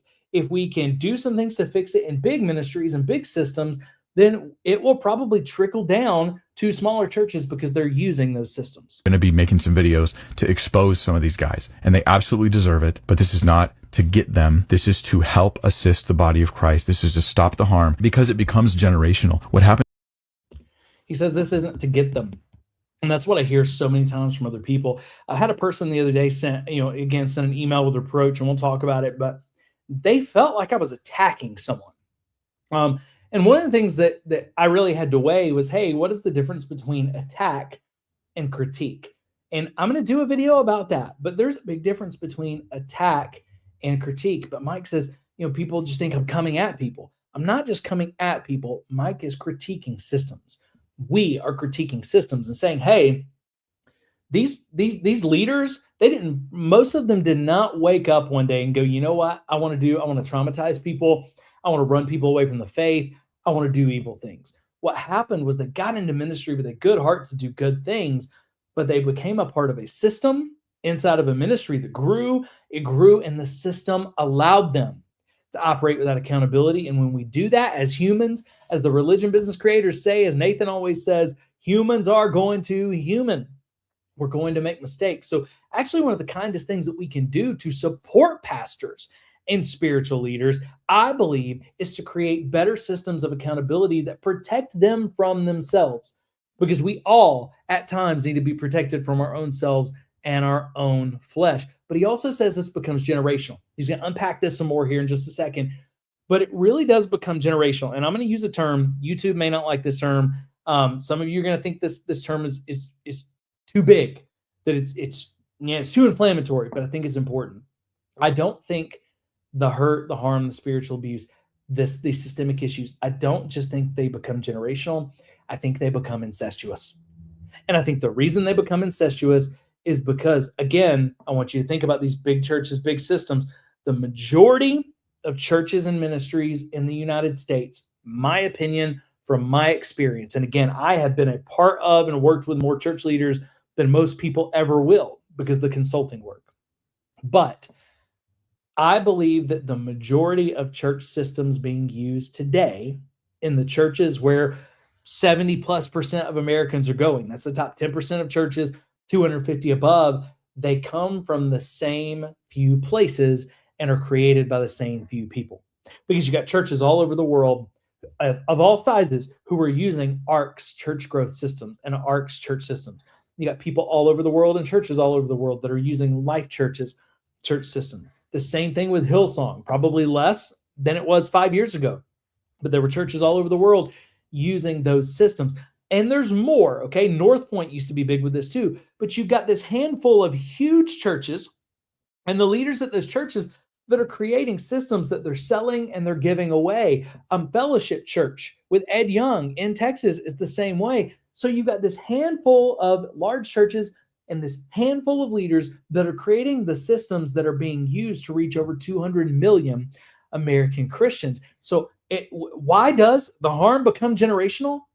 Well, because we keep using the same systems we keep building the same problems into those systems. We make them worse and we don't change them. So more and more people amass power that's unchecked without accountability, right? And then again, so it becomes generational, but I think it also becomes incestuous because we don't realize that we're all listening to the same voices and we're all hearing the same things and we're all operating off of the same advice. And sometimes I think one of the best things that could happen for the global church today is if we would ask the Holy Spirit more about the systems he wants us to run rather than asking the next big church, ARC, Church of the Highlands, Life Church, North Point, Fellowship. If we would ask the Holy Spirit more about his systems he wants for us rather than the systems they use and copy and paste, I think we'd be in a better place. Is these ministries, they don't allow really great people, for the most part, to last long term in the top tiers right underneath these leaders. Those people weed themselves out. They quit because they see the stuff that goes on. So what happens? And I've seen that. I don't know if you've seen that, but I've seen that all over churches. The people, and I used to say it this way, the people with the most pastoral hearts won't make it. The people who see problems in the system and try to reform it, a lot of times they don't make it because they are seen as a threat to power.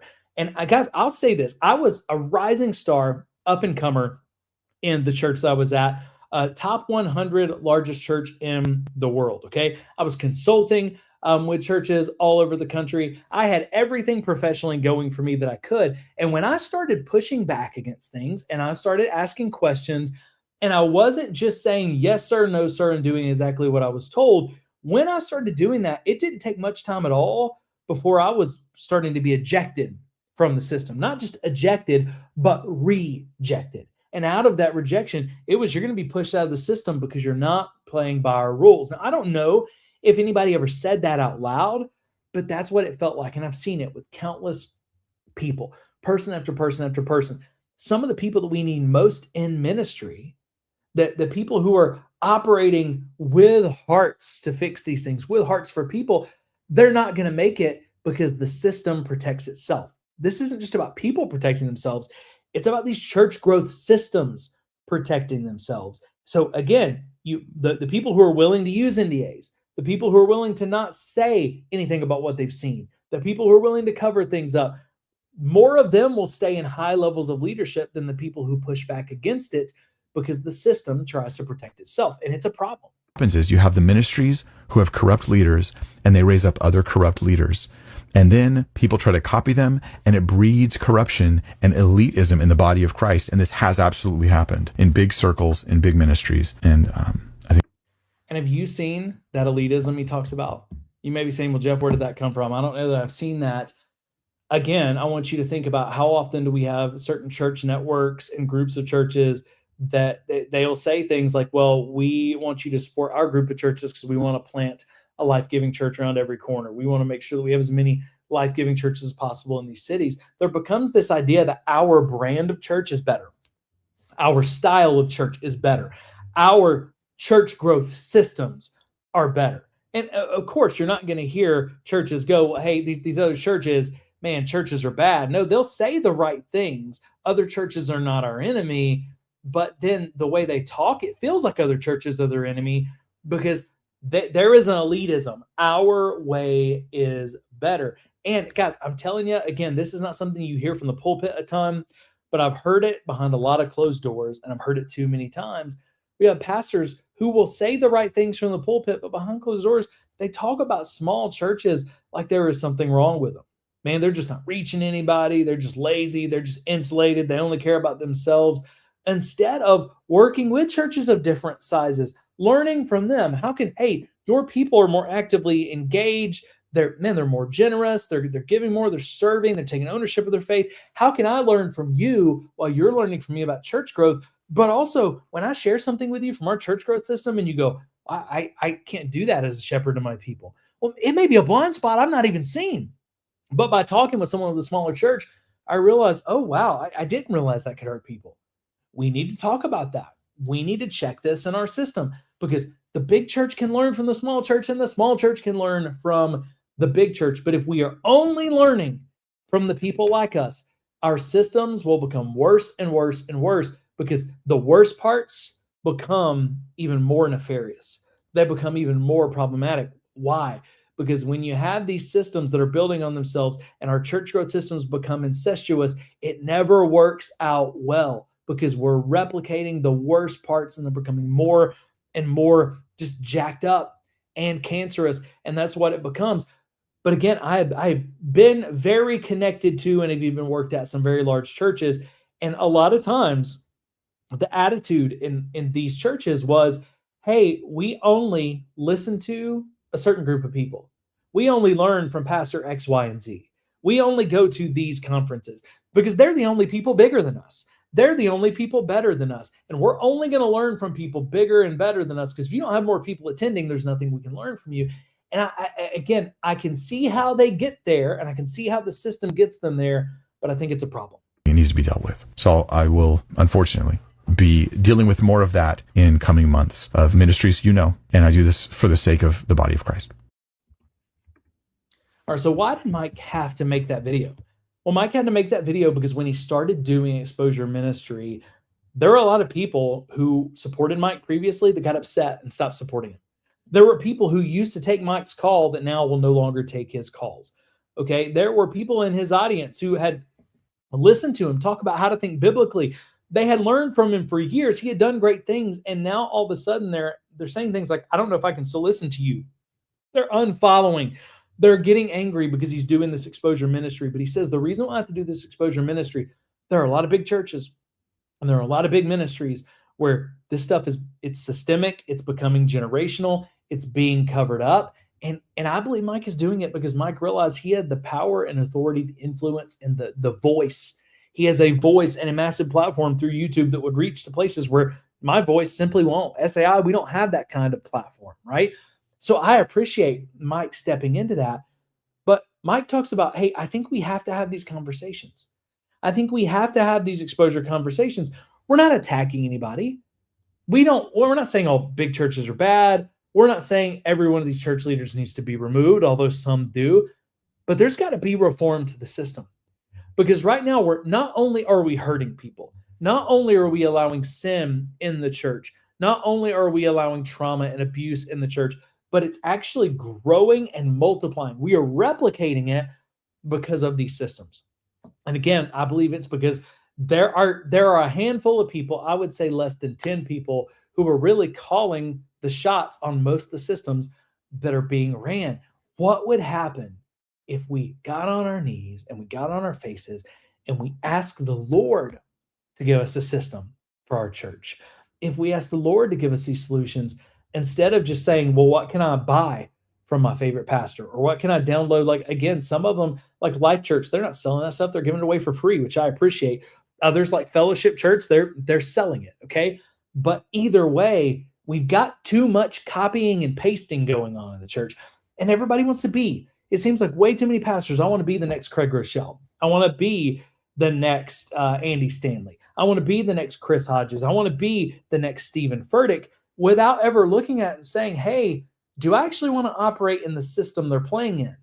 Because that system has insulated a lot of leaders to the point to where they fell from grace in a way they can never come back from, right? What would have happened if, and again, I'm not comparing anybody to Robert Morris, but what would have happened if Robert Morris had to confront and deal with his sin with Cindy Clemenshire years ago?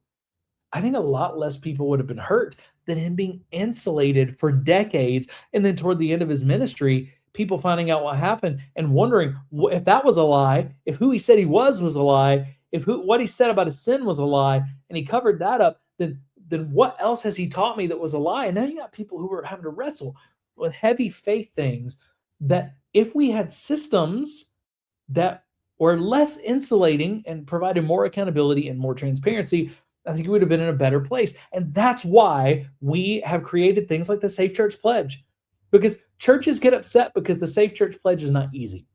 And it's not. It's going to require you to do some things you don't have to do. As a church, the government doesn't require you to do. But why do you do them? Why do we ask churches to be more transparent with their finances than they have to be? Why do we ask churches to be more transparent about their governance and accountability structures than they have to be? It's not because we're trying to put more work on you. It's because we're trying to say, if we look at, and again, the Safe Church Pledge, if you've never looked at it, It is based off of research that we did. We did a whole study earlier in this year where we looked at 100 churches that face scandal, and we said, hey, some of the same things keep coming up. There's a lot of correlations here that we know they keep coming up in a high degree when we're looking at churches that have faced scandal. So why don't we remove some of those things? And it's things like, man, a lack of financial accountability, a lack of governance accountability. People didn't know who to go to. When we start putting those safe church things into practice, it doesn't mean we're not going to make a mistake, but what it is a check and a balance for the systems. And again, we started this with kind of this question, are big churches bad? No, I don't think so. I don't think the size of a church makes it inherently good or bad. But again, from years of experience in large churches and seeing more large churches than most people ever will in their inner workings, I'll just have to say this. If we're not careful, big churches aren't bad, but big churches are very susceptible if they're running the common big church systems to, they're very susceptible to harmful things happening, to abusive practices taking root, to cover-ups happening, to a lot of religious trauma among their people, to scandal. It doesn't mean that if your church is big and running these systems that they're going to have scandal or something bad's going to happen, but they're very susceptible to it. And again, if you haven't looked at the two-part ARC investigation we did, we actually looked in the second part at the recommended bylaws. The bylaws that ARC recommends to brand new church plants. And when you look at those bylaws, they literally say, we're recommending you adopt these bylaws that will set you up as a pastor, maybe of a 200-person, 400-person church. I think the average size of an ARC church being launched right now is around 400 or so. It's pretty large, okay? We want you to start with a governance structure that makes you the CEO who handpicks your overseers, who has final veto power over any of the elders and trustees. And you kind of handpick anybody. You can remove anybody at any time. It literally says you're the CEO and the shepherd, right? And it insulates people. And we break it down why it insulates people from accountability. Doesn't mean there's no accountability, but all it takes is one or two bad actors in there, and it can be next to impossible to hold a pastor accountable. Well, I can tell you as someone who's a pastor for 17 years, I don't want that kind of power. And that's why we created at SAI, not only the Safe Church Pledge, but when we built our bylaws and we started this organization, we created it to take power away from me and to take power away from any future executive director, because we've got to constantly check how much power they have instead of giving them more power. And while it may make things slower, it's actually better for us to care about those things. So, Mike, I think you're spot on. I think we got to have these conversations. I think we got to have these conversations because we're never going to stop the spiritual abuse that is happening and sin that's happening in churches if we don't have these conversations. Second of all, we got to do it because it's getting worse. It's not getting better. Okay. And it's getting worse, not getting better. I think the number one reason is because, again, a lot of these things have become systemic. There are systems that are allowing sin to grow and thrive to a greater degree than even a decade or two ago. So we got to talk about it. It's getting worse. So we got to talk about it more and more and more until we stymie this and we stop this happening. But also, he mentioned multiple times again that a lot of this is coming from big churches. I don't think big churches and big ministries are the only ones at play here. They're not the only ones responsible. But I think Mike stumbled onto something that maybe he didn't even mean there. But this is something that I kind of took from this. I believe that if we can correct these systems in larger churches, that is the best way to make the biggest impact, because it will absolutely trickle down. I don't see a way that it doesn't trickle down. But if we are fixing these things in small churches, that is great for that church. It's not going to impact a lot of other churches. So we're not talking about big churches. At SAI, I don't talk about big churches and mega churches so often because I hate the mega church or because I think all mega churches are bad. I'm talking about this because the bigger churches have the ability to not just impact their own church and make it more safe. They have the ability to impact hundreds, if not thousands, of other churches. Because even if they're not a part of a specific network, there's a lot of smaller churches that want to learn from you. They're going to call you. They're going to pay attention. So I don't think big churches are always good. I don't think big churches are always bad. I think the size of the church is irrelevant. But I'll finish this way. I believe the bigger a church is, the more responsibility it has. the more people that you claim to shepherd, the more people who call your gathering home, the more people who are looking to your leadership for spiritual leadership, the more responsibility you have. So sadly, the bigger I get as a church, I believe the less freedom you have. Not because the Bible doesn't give you that freedom, but because you're giving away that freedom. And the bigger I get, the less freedom I have because I've got a high responsibility. A whole lot of people are looking at me. And when a pastor of a big church falls, it has impacts and ripples to a lot more people than when a pastor of a church of 100 down the street that most people don't know falls, right? So again, it's just different. And because of that difference, I think we've got a bigger responsibility. So man, I got some large church pastors that I love, some people who are great friends of mine. I don't think what they're doing is wrong, but I do try to remind them often. I think you got a greater responsibility. So yes, I'm going to ask you to do some things. We're going to challenge you to do some things that you don't have to do. But if you want to be above reproach and live up to that responsibility, I think that you should do. And we're going to talk about this a little bit more in the next segment. But what would happen if we complained less as Christians about these church hurt and spiritual abuse conversations? And instead of complaining about them, especially from pastors join the conversations and help shape the conversations and help shape the solutions. What if it didn't take podcasters like me bringing up solutions like the Safe Church Pledge? What if it didn't take people like Mike Winger bringing up solutions? What if it didn't take people like the Religion Business bringing up solutions? The Roy's Report is about to launch a couple of new arms to bring solutions, okay? And I've had conversations with them about that. What if it wasn't all of us having to bring the solutions? What if it was pastors who said, I see that problem, and we're going to talk about it publicly, and we're going to work with the church at large and other pastors to bring solutions and hold each other accountable? What if we as Christians, and especially Christian leaders, what if we were the first people to have this conversation instead of the people getting angry because the conversation is being had? I think that would bring reform to the church quicker than anything else we could do.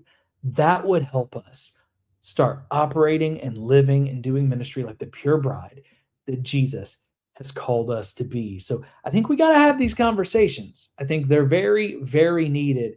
And my prayer is that they will start in the biggest churches with the pastors of the biggest churches who have the most influence. Because if they would join the conversation, we could go a long way. But we've also got to be mindful.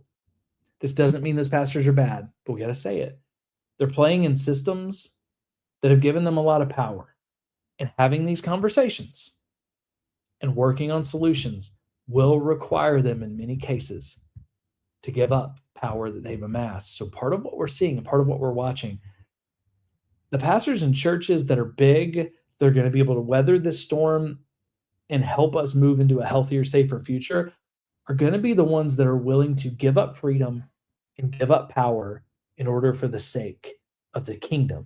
And the ones that can't, guys, I think long term, they're going to be exposed because all you're going to see is anger. All you're going to see is rage at them for people having these conversations. So the next time you hear a pastor talking about these church hurt conversations, ask, am I seeing rage, or am I seeing someone who's willing to join the conversation? Am I seeing someone who's willing to work on solutions, even if that means that they lose power? And the next time you go to a church, ask this question. What is the primary system that my church is running, and where did it come from? Because if you can find that out, you can find out a lot about the red flags of that system because they already exist. And if you're a pastor listening, I would just challenge you. When was the last time? Answer the question. When was the last time I asked the Holy Spirit what systems he wanted me to be running, instead of copying and pasting from other people who I think are successful? We just got to ask different questions, but we won't ask different questions unless people are already having these conversations. So let's not run from hard conversations. Let's lean into them. Let's have them, because the church is too important and has too important of a mission for us to ignore this stuff. All right. Let me get to just a couple of things in the chat. We don't have a ton. I'll get to a couple of those, and then we'll get to this last segment, which should be the shortest one of the day. And if you got any questions or concerns or anything that you haven't put in the chat already, go ahead and drop it in there and I'll try to get to it. Valerie says, gosh, this is so spot on. Valerie, I'm glad it's encouraging. Hope it's challenging a little bit, but I'm glad that it's resonating with you. Homeland says monastic ministries, they're corrupt. Speak on this. I have to look into that. I'm not really, familiar with what you're meaning by monastic ministries. He talks about Teen Challenge, says they sold tickets to a breakfast that never happened and so much more. I've looked into Teen Challenge a little bit, but Homeland, I'll try to do some homework and see what I can find on that and see if we can do some, at least do an episode or a stream on it at some point. So thank you for that suggestion. And then Valerie says, I think bigger also means more tithes. We saw some things that I don't know if they're illegal, but I thought maybe immoral on what tithes were spent on. Not that big is bad, but checks are needed. And I think you're spot on there, because a lot of times the bigger a church gets, the less checks they have. And I'm going to talk about this soon because, again, there's a lot of talking points around that I think they mean well and they're partially true, but you just got to have understanding about it. I know Ruslan and Nathan Atfeld talked a lot about that kind of thing. And in some ways, bigger churches have more checks and balances. In some ways, they have less. Again, the problem, though, is in some of the places where they have more checks and balances, what we have seen is that the system will often allow those checks and balances to get corrupted because there's not enough accountability on them. So I completely agree. And I think that's the struggle, too. A lot of times we appeal in the church world to, well, what I did wasn't wrong. What that church did wasn't wrong. It wasn't illegal. And illegal should not be the question that we're asking. If something even approaches illegal, we shouldn't be doing it. The question I think we should be asking as churches, and this is where we struggle, is let's not ask the question about illegal. Let's ask the question about what is Christ-like. So it's not illegal. It's not, is it even immoral? Because people disagree on that. It's what is Christ-like? What is above reproach? Because I'm called to live like Jesus.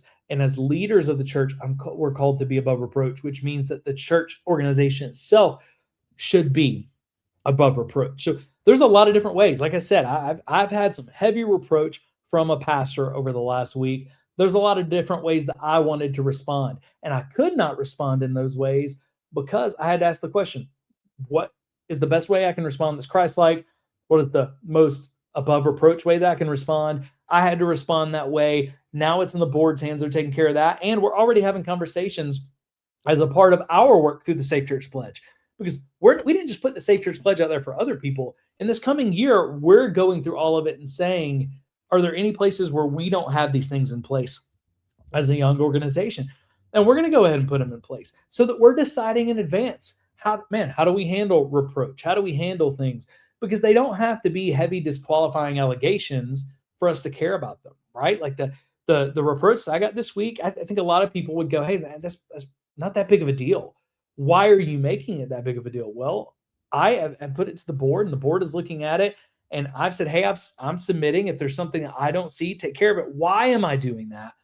Because even if it's something that seems small, we want to be above reproach because we've seen how these things are misused. So I think, again, I think you're spot on there, Valerie.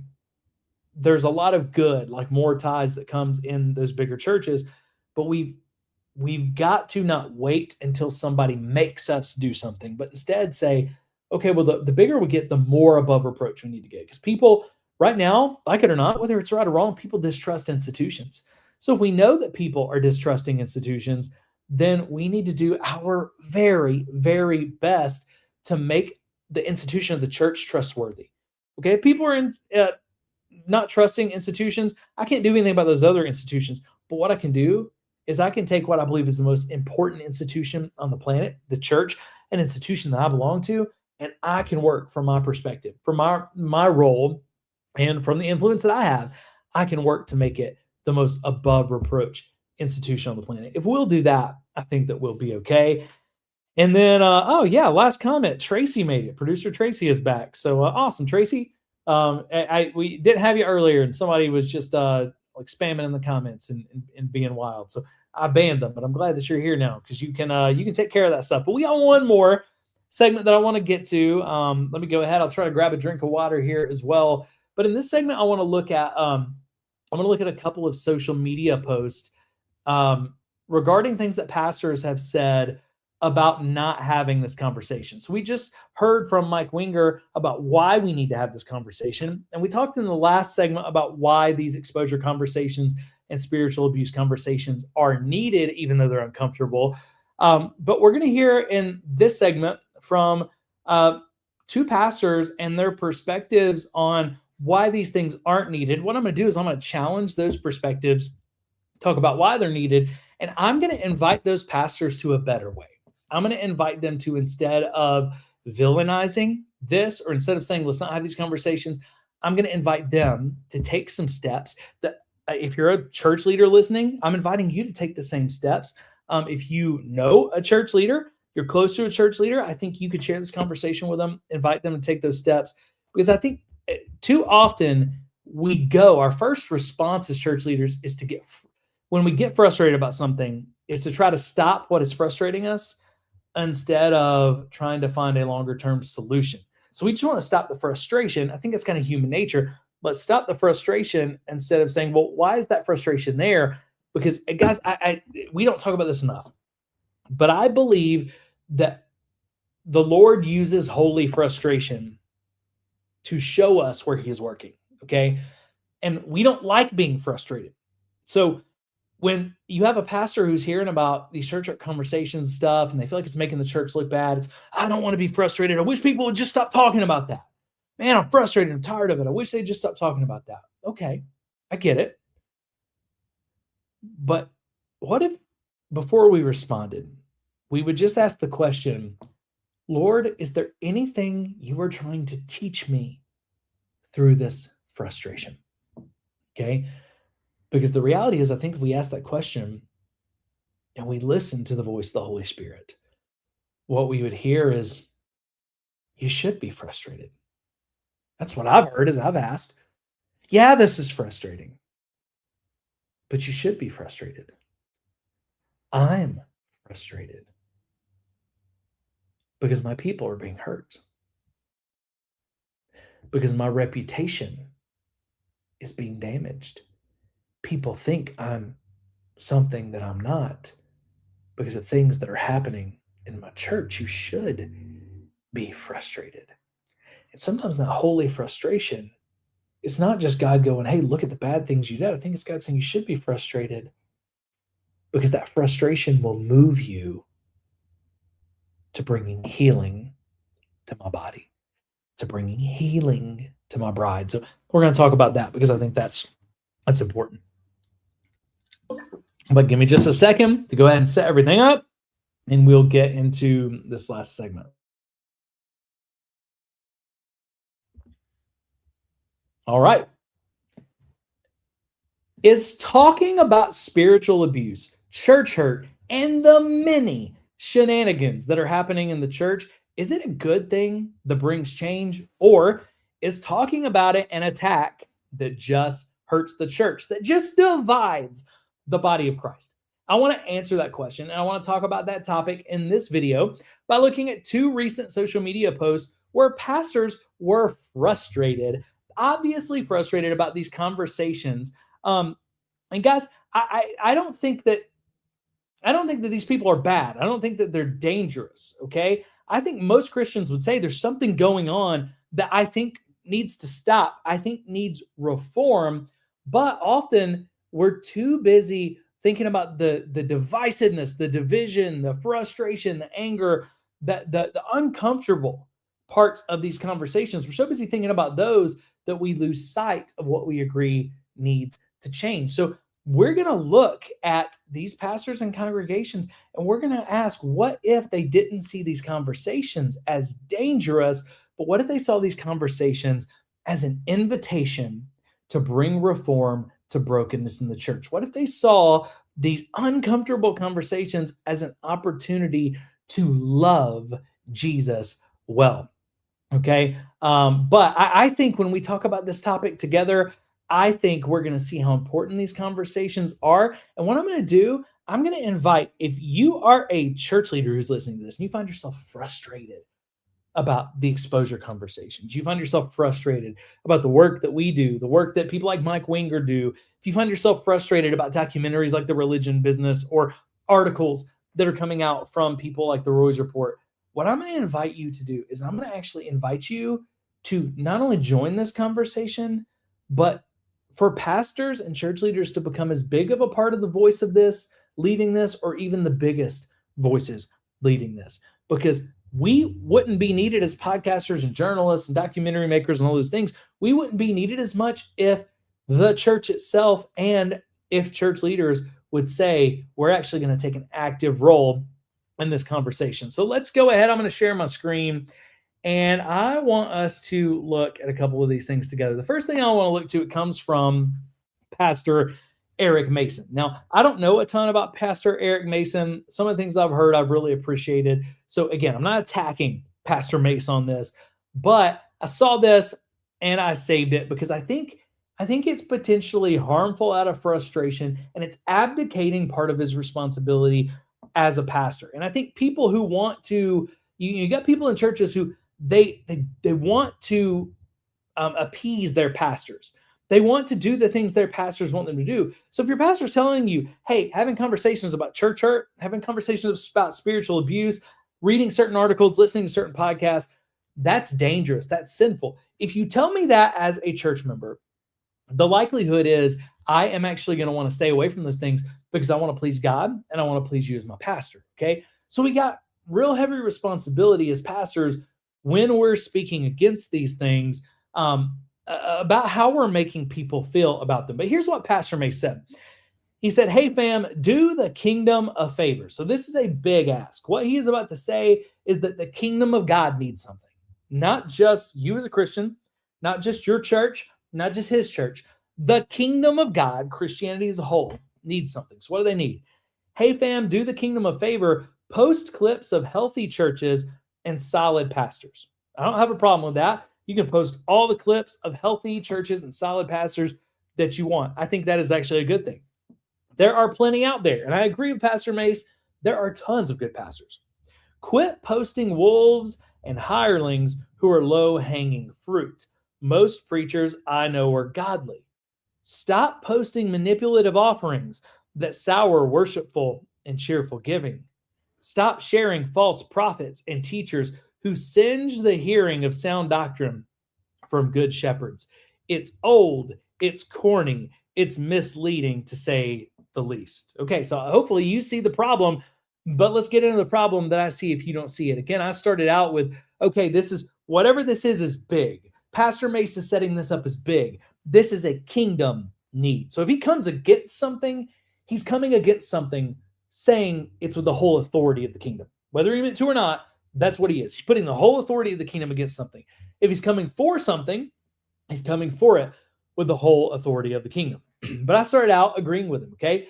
He asked for good things. Start posting clips of healthy churches and solid pastors. There's plenty out there. Now, here's a big part of the problem. Now, one, our mission, guys, as SAI, is to stop spiritual abuse. Our mission is not just to celebrate healthy churches, but we try to celebrate healthy churches where we can. I'll be honest with you, though, the content we make about healthy churches, people don't pay attention to near as much as the unhealthy. It's really frustrating sometimes that happens.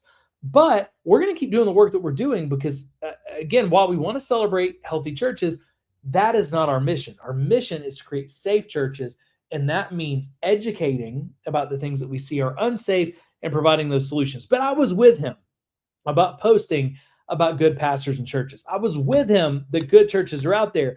But when he said quit posting wolves and hirelings, that's a problem. Quit posting about the people that are hurting. Quit posting about the offerings that make us look bad, okay? And here's the problem with that. He comes to the end of that and he says it's old, it's corny, and it's misleading to say the least. I would actually say it's ancient, Pastor Mace. It's ancient because it's biblical. It's ancient because Paul, let's look at some of the things he said. Paul talked about wolves in public chain letters that became scripture. Jesus warned us about the hired hand in the pages that became scripture. Okay? Paul warned the church in Corinth about the right ways and the wrong ways to do an offering. The New Testament is filled with the right ways of generosity and the wrong ways. We see in the pages of the New Testament Ananias and Sapphira dropping dead, losing their lives because of the way that they mishandled generosity, because they lied about their generosity. So he says it's old. I agree that it's old, but it's not old because we shouldn't be doing it. It's old because it's ancient. This is a biblical way. Now, is that all the Bible talked about? No, but the Bible talked about it. Man, we look at that. The Bible has talked about those things. He says, stop sharing false prophets and false teachers, yet the New Testament is full of rebukes about false teachers. It's full of warnings about false teachers. It's full of teaching telling us how to recognize false teachers. It's got instructions about what to do and how to remove a false teacher. Even in the book of Revelation, we see Jesus Christ himself saying, write these letters to the 7 churches. The majority of them are rebukes to the churches because of places they have missed the boat. The majority of them weren't good churches. Actually, if you go back and you read Revelation, and I don't have this in front of me, so I'm just guessing. I think there were 2 churches that Jesus had nothing but good things to say about, and I believe there were 5 that he was correcting. Okay, but the majority he was correcting. He only had a couple that he only had good things to say about. He did both, okay? But Jesus wasn't missing the boat on this. Jesus wasn't being corny. Jesus was teaching us what Paul taught us, what the pages of the New Testament teach us, is that, hey, we celebrate the good. We expect the good. But the reason why we don't celebrate the good as much as we call out the bad and we call out the dangerous is because we expect the body of Christ to live like Christ. So we're not going to celebrate every time the church does something Christ-like, because that is the expectation. Although we see in the letters to the 7 churches, Jesus did celebrate a couple of those churches. But more often than not, what we see from Jesus in those letters, what we see from Paul in the New Testament, what we see from Jesus with the Pharisees, we see tons of correction and calling out of false teachers, of wolves, of hirelings, of people who were taking advantage in things like offerings. Why did they do that in the passage, in the pages of Scripture, Pastor Mace? Why did they do that? Because when those people aren't called out, and when you have hirelings, you have wolves, you have false teachers, you have false prophets, you have manipulative offerings, all the things you told us to stop talking about. When you have them and we don't talk about them and we don't correct them, they replicate, they multiply, and they grow. That's what happens. They replicate, they multiply, and they grow. It's like cancer. It just starts growing. It takes over and it chokes the life out of the body of Christ. When we look at 1 Timothy, maybe look at 1 Timothy 5, 19 and 20, Paul talks about it. He says, rebuke a sinning elder. We're not even talking about a false teacher or a false prophet yet. We're talking about a sinning elder. This is someone who is not the things you're talking about. Maybe they were a good elder, but they made a mistake. They sinned, they hurt people, and they didn't repent. Remove a sinning elder, rebuke them in front of the presence of all. Rebuke them in front of all. Why? And he tells us something that's very powerful. He tells us we're supposed to rebuke them in front of the presence of all so that others will be fearful to do the same thing. Because here's what Paul knew. Here's what Jesus knew. Here's what the New Testament teaches us if we will listen to it, okay?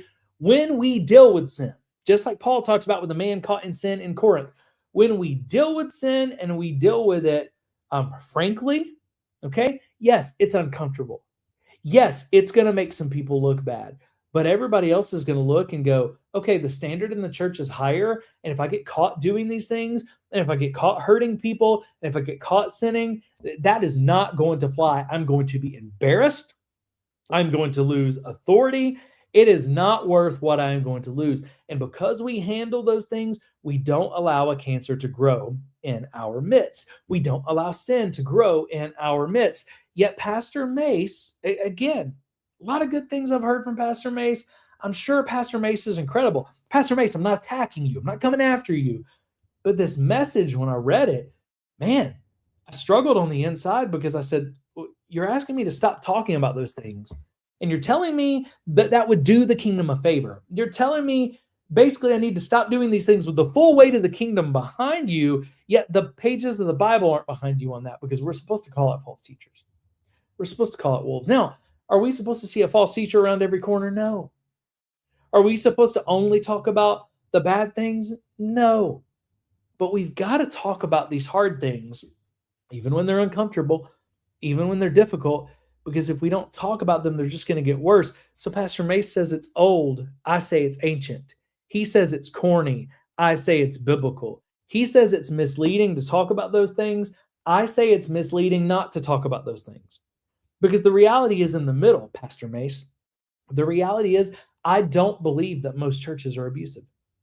I believe that most churches are full of good leaders trying to do it the right way. I believe the majority of churches are trying to do the right thing the right way in a Christ-like manner. I agree with you on that. At the same time, I think too many churches, and that number is growing by the day, are doing things in very harmful ways, whether they know it or not, and it needs to be fixed because every person that is hurt, every person that's turned away from the faith, every person that's traumatized is one person too many. So when I look at it, I say we have to have the conversation, and we don't want to be misleading about it. We want to say not every church is bad, but churches that are doing these things, these are bad things and they need to change.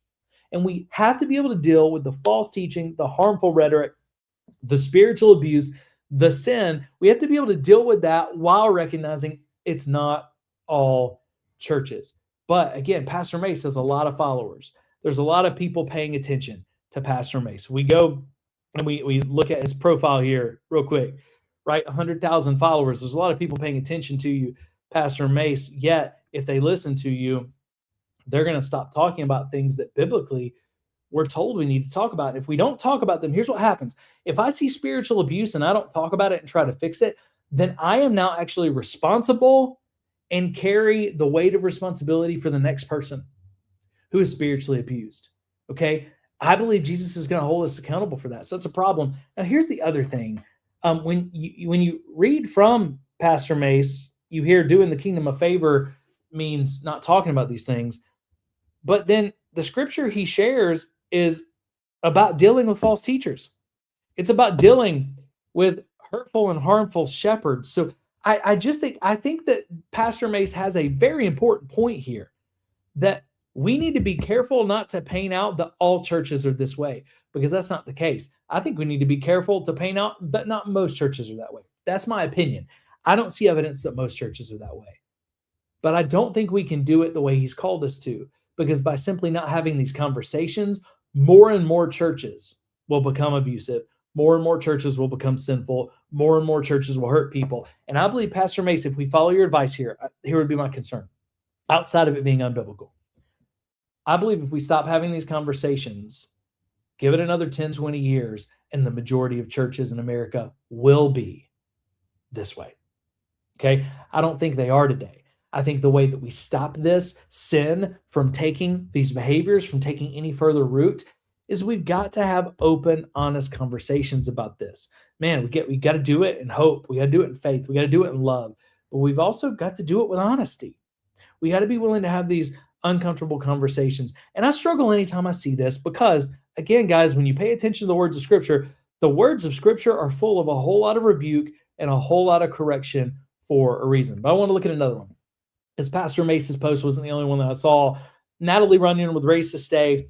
She has been a guest on the podcast multiple times. I so appreciate Natalie's work. And Natalie's a good friend of mine. We don't agree on everything. If you've listened to the podcast, you know we disagree on some things. But I appreciate Natalie because Natalie keeps me from becoming. She's a friend who keeps me from becoming too cynical, okay, about the church. Also, I think she appreciates her friendship with me because I keep her from becoming too trusting and too naive. It's very similar to my relationship with Ruslan. And some of y'all get upset when I have someone like Ruslan on the podcast, or I have someone like Natalie on the podcast, because you point out something that you disagree with them on. And the comments that I'll get is, well, I disagree with them on this one thing, or I think they're wrong on this one thing. So therefore you should mark and avoid them entirely, versus I'm leaning into people who I say, hey, I see evidence of people who love Jesus there. Let's, as iron sharpens iron, let's sharpen one another and let's get better. Because the reality is I can get too cynical, and I need people to keep me from getting too cynical. The reality is both of them at times can be too naive and too trusting of the church. And they need people to say, hey, okay, am I taking an honest look at this? We get better together, right? I believe that we get better together. So Natalie has a post about this. I don't know the pastor she's referring to, but she takes a stand against a pastor saying something similar. I think we can learn some similar but also different things from the post that we looked at with Pastor Mace. I so appreciate this post from Natalie. She says, I recently saw a post from another Christian communicator asking why we are still having the church hurt conversation and blaming the church for our disappointment and offense. He was, quote unquote, tired of it. I'm tired of having the church hurt conversation. Why are we still talking about this? I'm tired of it. Now, I don't like having the church hurt conversation without also having the spiritual abuse conversation. Because while not all church hurt is spiritual abuse, a lot of it is, and all spiritual abuse is also church hurt. Okay? But I understand where Natalie is coming from on this, right? She saw this communicator doing this. He was tired of the church hurt, but is that okay to just be tired of the church hurt? I'm tired of the church hurt. But I don't think the answer to being tired of this conversation of church hurt and spiritual abuse and religious trauma, I don't think the answer is ever to say, well, because I'm tired of it, we don't have the conversation. I think the answer has to be, because I'm tired of it, we got to do something about it. That's just me. She says, as a lover of the global church and the individuals who not only make up the ecclesia, as well as the shepherds entrusted to lead us, and Natalie really does love the church, and she loves those shepherds, and she spends a lot of time with those shepherds. They're going to listen to her at times where they're not going to listen to me, because I'm always challenging, or so very often challenging, right? She sees both. She cares about both. But she says, I understand the frustration that the can't we all get along, or the but we're a family mentality is one that I held in the past. And it was being brutally betrayed and spiritually abused by those who should have protected me. That shifted my language from, I'm tired of everyone blaming the church, to, I'm sorry the church hurt you. So Natalie says, hey, at one point, I understand the frustration because I was there. I'm tired of everybody blaming the church. These church hurt conversations, these spiritual abuse conversations, these podcasts and articles and documentaries and all this stuff, man, it just makes the church look bad. It just divides the church. I'm so frustrated and so tired of it. She says, I've been there. And guys, the reality is I've been there. But both Natalie and myself, there's something very different for each of us. There was something that moved us from, I'm tired of everybody blaming the church and I'm frustrated these conversations are happening, to, I'm so sorry the church hurt you. Because once you have been hurt by the church, you empathize with other people who have had the hurt. You weep with those who weep, you mourn with those who mourn. And you desperately want to make sure that nobody experiences the same hurt again. That's what Natalie's talking about, right? You can have that and still love the church. The frustration of, I hate that we keep having to have this conversation. The frustration leads to the answer, then we have to do something about it. The problem isn't people having the conversation. The problem is that people keep getting hurt. So let's do something about it. And I'm going to let that holy frustration that the Lord has put in me, I'm going to let that holy frustration move me to holy action, move me to fruitful action, to try to change the world in the way that I can. Natalie says, as I've seen the Lord defend, protect, and deliver me from hurt, offense, and pain. And we have different views on hurt and offense and pain. I have a much different view than her on the teaching of offense. Got some videos on that you can check out. Offense in Scripture was usually sin. So I don't think offense is always a bad thing for us to get upset about, because sin should offend us. Okay, so you may be hearing some of that, and you may have a different view of that than Natalie too. Don't get caught up on the offense language. I want you to hear what she's saying. I want you to hear the heart. Okay. And as I've seen the Lord defend, protect, and deliver me from hurt, offense, and pain, to be able to take it even further and say, not only am I sorry that the church hurt you, but God is faithful to restore, redeem, and renew. And through that healing, through my healing, I'll help others find theirs. And guys, that's a place I appreciate Natalie saying this, because this is where I'm at. I used to be frustrated just like these pastors are. And then that frustration turned into, I'm sorry the church hurt you. I'm going to do everything I can to make sure that people aren't hurt, that people aren't traumatized, that people aren't abused. But as we heal, it becomes I want them to know that God is still good. I want them to know that God healed me, and I believe if he healed me, he can heal you. And I'm never going to stop. I am never going to stop having the church hurt and spiritual abuse and religious trauma conversations as long as they are still happening. I will never stop having those conversations in my life, because one person getting hurt, one person getting abused is too much. At the same time, I hope that my message, while I still have those hard conversations, I hope that you all hear a person who loves Jesus more than I've ever loved Jesus and who believes that God is full of healing. And I don't believe that God is responsible for the hurt. I believe that God is as frustrated and I believe not as frustrated. God is angrier and more frustrated than I am about his kids being hurt. And somehow at the same time, he loves and cares for the people that are hurting, but he expects accountability from us. So I'm not going to stop having these conversations. I'm also not going to stop telling people what the hope I have and why I have it. And I think that's the same work that Natalie is doing. But again, you have another Christian communicator, someone who I believe it's a pastor, but it's another Christian leader like Pastor May saying, I'm tired of, why are we still having this conversation? I'm tired of it. The answer to why are we still having this conversation is because people are still being hurt and people are still being abused. And if you're tired of it, work with the rest of us. Work just like I'm working, just like Natalie's working. If you're tired of it, work to fix it. But if you want us to stop having the conversation, then the abuse has to stop happening.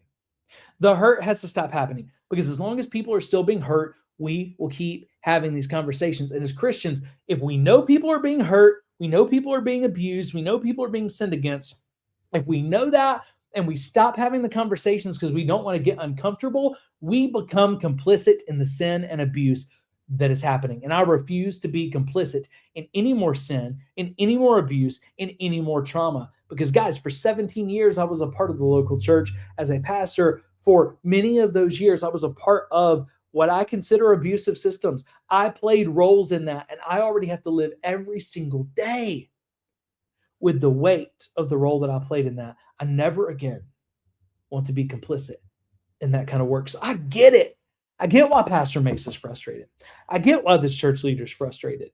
But at the same time, as long as people are being hurt, we need to have the conversation. And we need to not use our frustration to villainize and demonize people who are having conversations that make us uncomfortable.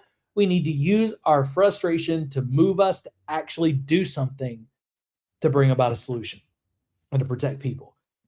She says the reason we must continue this conversation, and I so agree with you, Natalie, we have to. There's no other option. We have to continue this conversation. The reason we have to continue this conversation is not to place blame on every church, because it's not every church. That's what Pastor Mates was saying. Every church isn't bad. That's great. Every church doesn't have to be bad for us to have this conversation, right? It's not to place blame on every church and shepherd for our offense or our disappointment, or to create environments of suspicion in every house of worship, because there's a lot of good churches out there. But to be a generation who doesn't demand victims stay silent or allow abusers to remain in positions of power. Why Pastor Mace, going back to what he said, why do we talk about false teachers? Why do we talk about false prophets? Why do we talk about manipulative offerings? Why do we talk about pastors that are hurting people? Why do we do that? Because we don't want them to remain in positions of power. Just like we talked about a couple of segments ago when Mike Winger was talking about it. Mike Winger says, people don't want me to have these exposure conversations. Why is he having the exposure conversations? Because he says for too long, generationally and systemically, you have had abusive leaders who stayed in power because no one would check them. Instead, things were covered up with things like NDAs. So yes, we have to be a generation that says, no, even if it makes you uncomfortable, we're going to do what the Bible says, and we're going to rebuke this sin and this abuse so publicly that other people are fearful to ever do it again, because we will not allow abusers to remain in power. Robert Morris remained in power at Gateway for decades, too long. He should have never been a pastor. Should have never been a pastor after what he did at Cindy Clemens year. Okay, we find out from all indications it looks like that Brady Boyd knew about that for over a decade while he was pastoring in Colorado. It shouldn't have happened, right? We can tell story after story after story. Too many abusers have remained in power because people said, why are we still having this conversation? Because people said, I don't want to cause division. I don't want to hurt the church. Let's just talk about the good things instead. And guys, when we do that, I'm not trying to make anybody feel guilty. It's just the reality. When we do that, I'm looking in the mirror first. When we do that, we become complicit in the abuse. This conversation has exposed decades of spiritual, physical, emotional, and sexual abuse that has tormented innocent lives. Yeah, that's why we're still having the conversation. That's why we talk about the bad things, because it's tormented innocent lives. And it has saved many, getting them the help they need and the help they deserve, and bringing them back into safe church environments where they can heal and start fresh. And guys, I've seen it happen with my own two eyes. I've seen it happen through table groups. I've seen people who weren't even sure where their faith was and what they believed about God because the trauma they went through, who have a stronger relationship with God than ever because they've been able to find healing. But they can't find healing until their hurt is first acknowledged. We don't heal from a wound that we haven't cleaned and dealt with, right? We got to deal with it. You can't just ignore the wound and let it fester and expect to heal. Just as there are wolves in sheep's clothing, there are also sheep crying wolf. So we must live in this tension of being grateful for exposure and grieved and angered by false accusations of the bitter and those taking advantage of a clickbait movement to build their platform. And I agree. Now, guys, I will say this. I think based on the statistics that we see, there are much more allegations than not. The allegations are more often than not going to be true. There are less false allegations out there. But I'll also say, I have people make false allegations about me all the time, right? Now, the reason why they don't become anything is because part of living above reproach is having receipts and evidence. When people say things and go, no, that's actually not what, people will say all the time about videos. They'll try to bring reproach and call things sinful, call me a liar, everything else. Well, it's helpful with things like a video to say, is that what I said? Is that what the transcript said? Right? So look, I understand there are some false accusations. I also am not going to assume that an accusation is false. I think every accusation, every allegation needs to be looked into, and we got to carry that tension. That person may be guilty, but they also may not. We got to pursue truth. It's not about being victim-minded, and it's not about protecting the people in power. It's about pursuing truth and protecting the church. And we do that by trying to find what's going on. So I love the tension that she talks about here. And there are people who really don't care about fixing this problem. There are people who really, they're not doing this because they care about the injustice. There are people who have seen, this can actually be pretty popular if I do this, right? And I hope that you see from us, the reason why we still do the ultra long form conversations that we do is because I know that's not the popular way to make money. I want to have real conversations with people about change. I don't want to just pursue money. I don't want to just pursue clicks. I don't want to just pursue shares or likes or fame. I don't care about any of that. I care about seeing a healthy church. But only God can judge motives. We don't get to decide who is abused and who is simply hurt. And Natalie, I'm so thankful. I don't know if you'll listen to this, but I'm so thankful for this. I'm so thankful for you reminding us that just because we don't see what somebody else saw as abuse, we don't get to tell them that what they went through wasn't trauma. We don't get to tell them that what they went through wasn't abuse. We just get to meet them in that hurt. We get to meet them, do our best to help bring them healing through Jesus. If a brother or sister is wounded, we don't waste time trying to decide if they're faking. We take them to the healer. And I don't think it could be said any better. She says, I love, champion, and defend the church every single day. I honor shepherds and leaders and those who have the impossible task of imperfectly leading imperfect people to a perfect Jesus. But honor and honesty must coexist. This is something I don't know where I got it from. I don't know where Natalie got it from, but I've said this before I knew Natalie, and Natalie has said this before she knew me. But we both said you got to be honoring yet honest. Honor and honesty have to go together. This conversation in its purest form isn't to place blame on God's church, but to expose what the enemy has been trying to keep hidden. I want to honor people. I want to honor my leaders. I want to honor the church. But if honoring them requires me to lie about sin or to ignore sin, then it is no longer honor. It becomes sin. Okay? So honor stops being honor when it requires us to cover up sin. Okay? Honor stops being honor when it requires us to be dishonest. So I want to be as honoring as humanly possible while also being completely honest. And if I'm operating in that tension, I don't feel like I'm being dishonoring. Again, I had someone who sent allegations to me and the board saying that I was attacking someone and, they felt like I was causing them a bunch of harm. I looked at it and I said, I think I was being as honoring as I could while also being as honest as I could. But at the end of the day, that's not for me to decide. That's for my accountability to decide. And if I miss the boat, I need to learn from that. But we have got to learn how to be honoring and honest. And if being honoring causes us to be dishonest, it's no longer honor. Okay? If being honest causes us to no longer be honoring, then we miss the boat too. We can be honest and honoring, and there's a tension in that, but it is a holy, holy tension. Okay? And there's too much that's been kept hidden and hurt people for too long. It's demanding accountability, transparency, and authenticity from denominations, organizations, ministries, and individuals. And those with nothing to hide have nothing to worry about. This should bring peace from the platform to the pew. And I just want to talk about that for a minute as we finish out with this one. She says, people have nothing to hide, have nothing to be fearful of. And if we want to stop having this conversation, the way that we do that is we bring healing. How do we bring healing? She says through accountability and transparency. Accountability and transparency are the two main pillars of the Safe Church Pledge. And this is my frustration. You got church leaders like the one she was quoting. I'm so frustrated. Why are we still having this conversation? I'm tired of this conversation. You have people like Pastor Mace. Why don't you do the kingdom a favor and talk about the good stuff and stop talking about this? And I would just say to both of them, if you want these conversations to stop, here's a couple of ways I'm going to challenge you that I think they could stop better. Okay.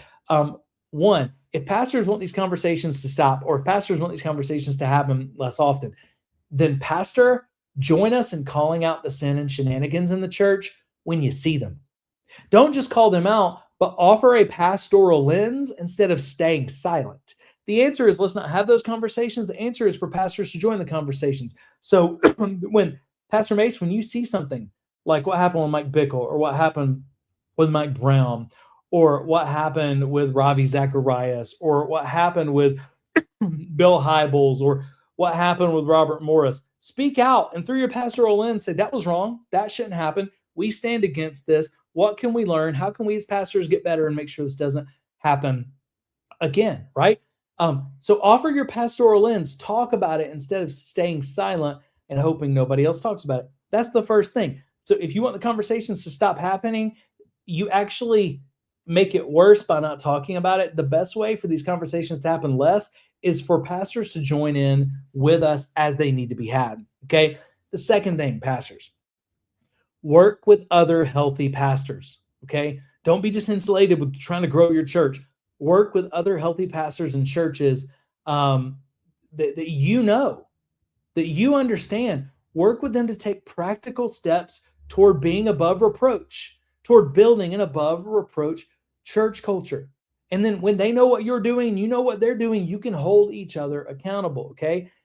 Take steps like the steps in the church pledge. Those are practical ways to do that. The Safe Church Pledge is filled with practical ways to build an above reproach culture, okay? And Natalie talked about it, like, man, do something with it. People who don't have anything to hide aren't scared of that. I hear pastors all the time who say things like Pastor Mace said, who say things like the person that Natalie was quoting.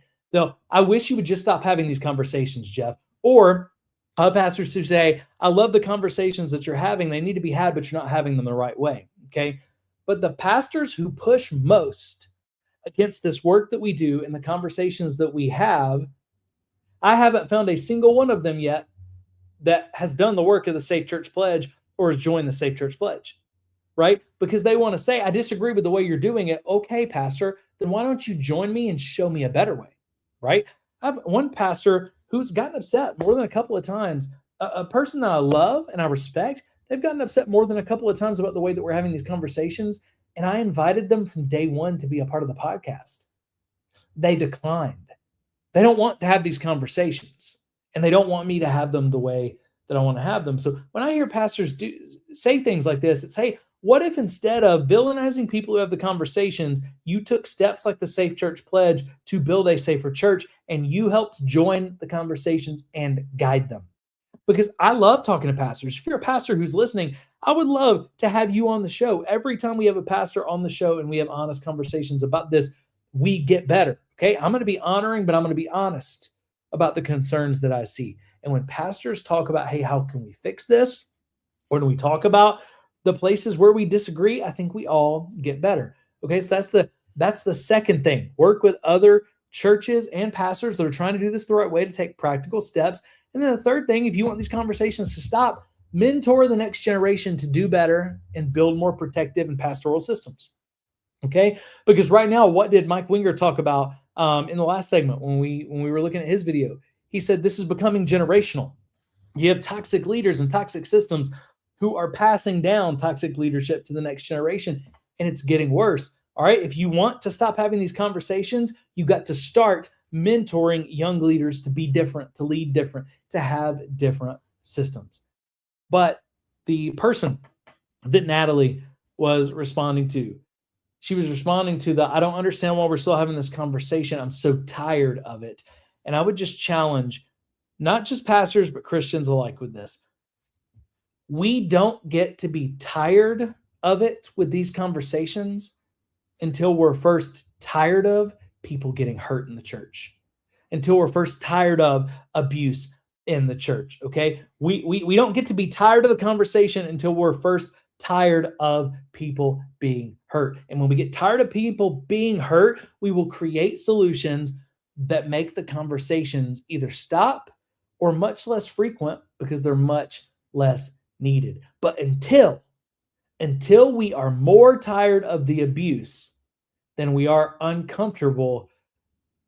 Let me say that again. Until we are more tired of the spiritual abuse than we are tired of the uncomfortable conversations, then both the abuse and the public conversations about it are going to keep happening. So, man, I would just challenge pastors, if you want us to stop having these tough conversations, I would love that too. I'm tired of it too. But the way we stop having these conversations, the way we stop having uncomfortable conversations that make the church look bad, is we do the work. We put in the work to create safer churches. So if you're a pastor out there and you're listening, you may disagree with me vehemently about how we do this work. But man, I would just encourage you. I want to link arms with you. I'm not upset with you. I would hope that you're not upset with me. I would hope instead that we could say, okay, well, if we're tired of this, let's link arms and let's create safer and healthier churches. But what we don't get to do is we don't get to say, I'm tired of having the conversations. People need to stop talking about this. And then we keep running the same systems and the same playbooks and keep traumatizing people and pushing people away from Jesus. That we don't get to do. When a shepherd finds out that sheep are being hurt and that sheep are unsafe, a shepherd does something about it. And in the pages of the New Testament, when someone was hurting the church, when someone was caught in sin, Jesus, Paul, and others taught us to do something about it. So, man, I'm as tired of these conversations as anybody else. But I'm going to let that frustration, that anger, I'm going to let that move me towards solutions and building a better church with a better future instead of just getting mad that people aren't covering up hurt and abuse anymore. And I would encourage you, pastor, parishioner, or somebody who's not even sure what they believe about Jesus, would you join me in doing the same? Let's not stop talking about it, but let's start doing something about it. That's how we become a church that we can be proud of. That's how we become a church that hears well done. All right, guys.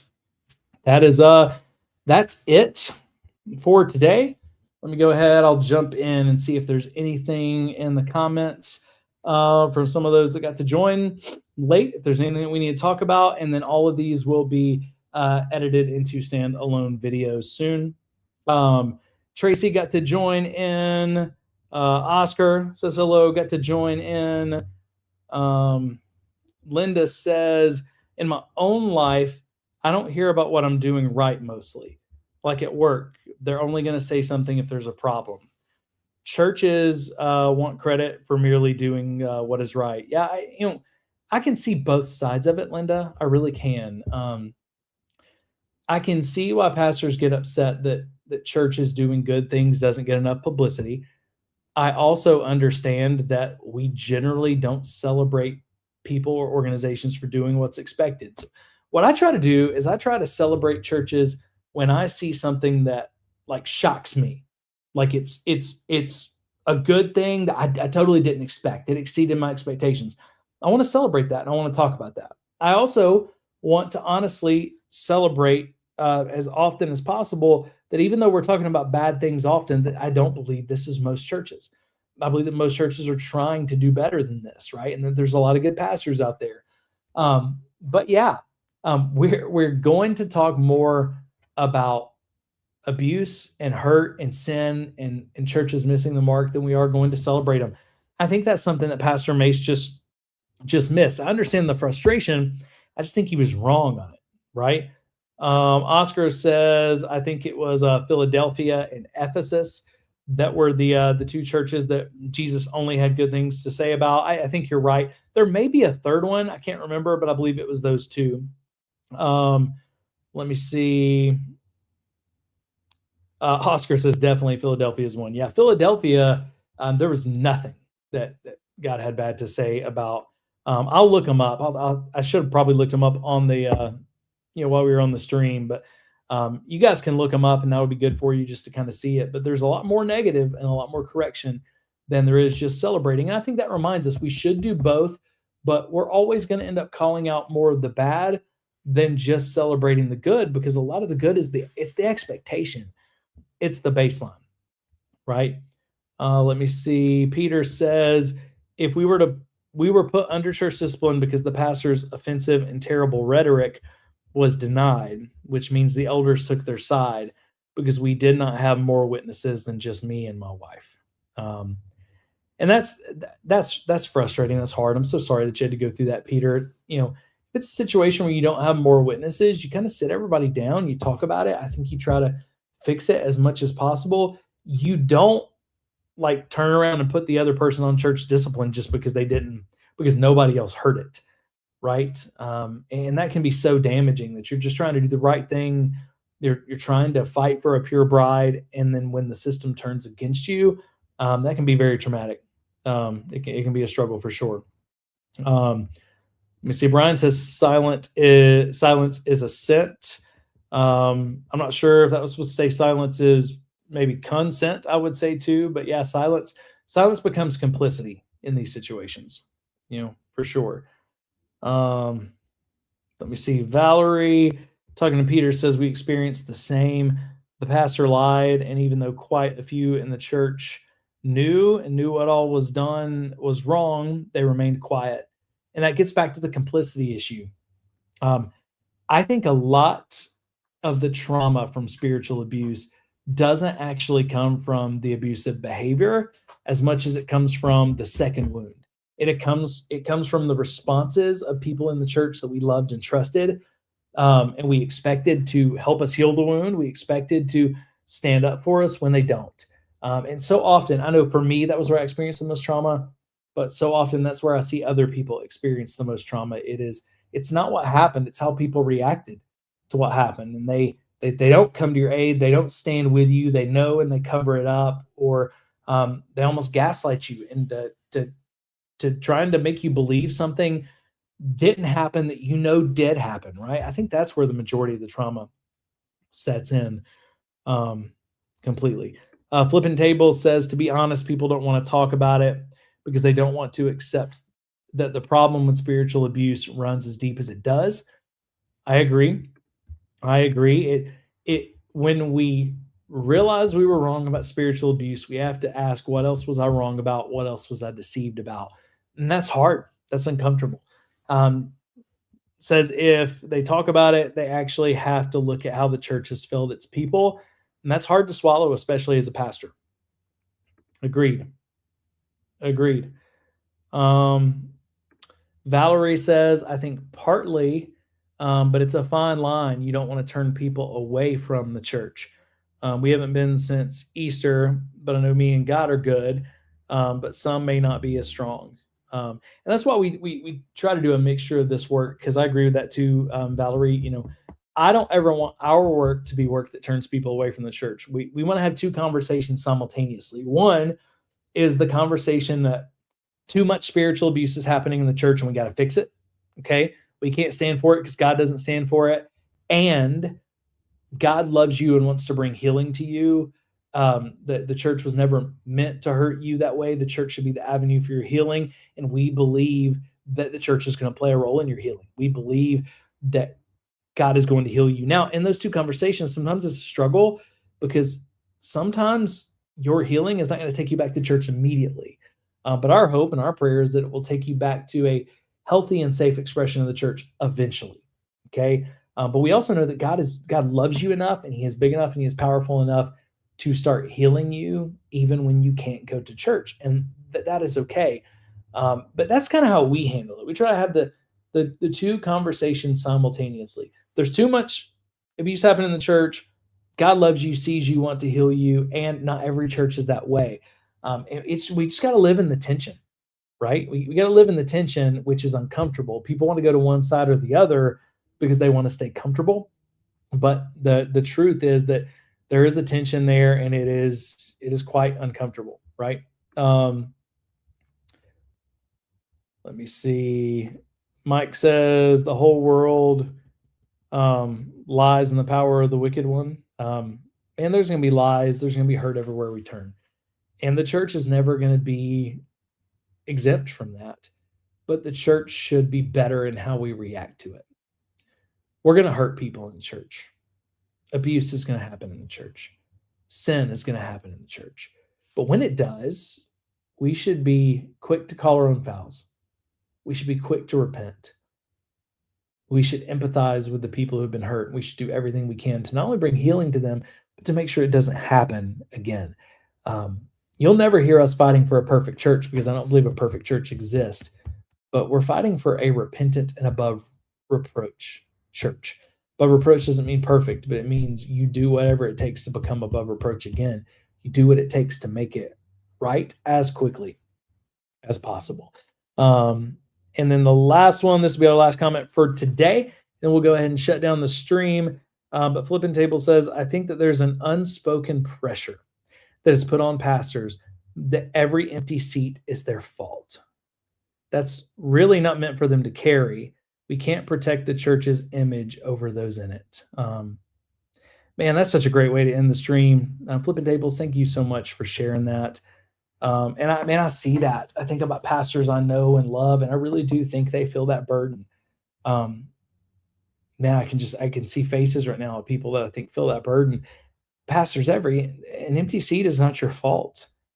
We're always going to have empty seats. God is the one who brings people. God is the one who draws people to himself. And our responsibility is not to fill those seats. Our responsibility is to disciple the people we come in contact with. Our responsibility is to share the gospel with the people that we come in contact with. Our responsibility is not to create 100-fold harvest. Our responsibility is to be faithful with little, and then God will make us faithful with much. Our responsibility is to be faithful with the small harvest. And then when the 100-fold harvest comes, it's God that did it, and he will supply what we need to do it. Again, going back to that question that we asked in a previous segment, which is, instead of asking whose system should I run, what church growth system should I run, we should be asking the question, Holy Spirit, what systems do you want me to run? What systems do you want me to create? I think there are a whole lot of pastors who are carrying weight they don't need to carry. And I would just encourage them Flipping Tables with that, because I get that. I've carried that weight. I feel that burden. But I would just encourage them, you don't have to carry that weight, because that weight is on Jesus and he can carry it. But remember, his yoke is easy, his burden is light. And we feel like we're carrying the weight of the world. We're carrying something that God didn't put on our shoulders. I think that's a good word. And it's a reminder to us guys as well. I'm going to challenge pastors. I'm going to be hard on pastors. And I expect the most out of church pastors. I think the Bible is clear that our expectations should be high of pastors. I have been a pastor. I've sat under those expectations, and that is also a part of the reason why I don't want to be in ministry right now. Those are very high expectations. I think we should have those high expectations. But I think we can have high expectations. We can challenge pastors to live the way they're called to live, while also empathizing with them and giving grace wherever possible. And I think when we see pastors who are quick to call their own foul, quick to repent, quick to do what they can to make it right. And I don't see a lot of people holding their sin against them. But actually, I think those are the pastors that have the greatest influence, because people see that they're not perfect, but they do see that they're above reproach. They do see that they're full of love. So, but I think it's always got to be a reminder, we can't become so cynical that all we see is what's wrong with pastors and all we see is what's wrong with churches. We got to see the good. We got to operate in faith, hope, and love. And we got to have empathy. But again, it's the tension. We got to operate between the two. It's not stop having the conversation or only have the conversation about abuse. It's, hey, have the conversation about abuse and have the conversation about celebration and have the conversation about healing. We got to have all of the conversations.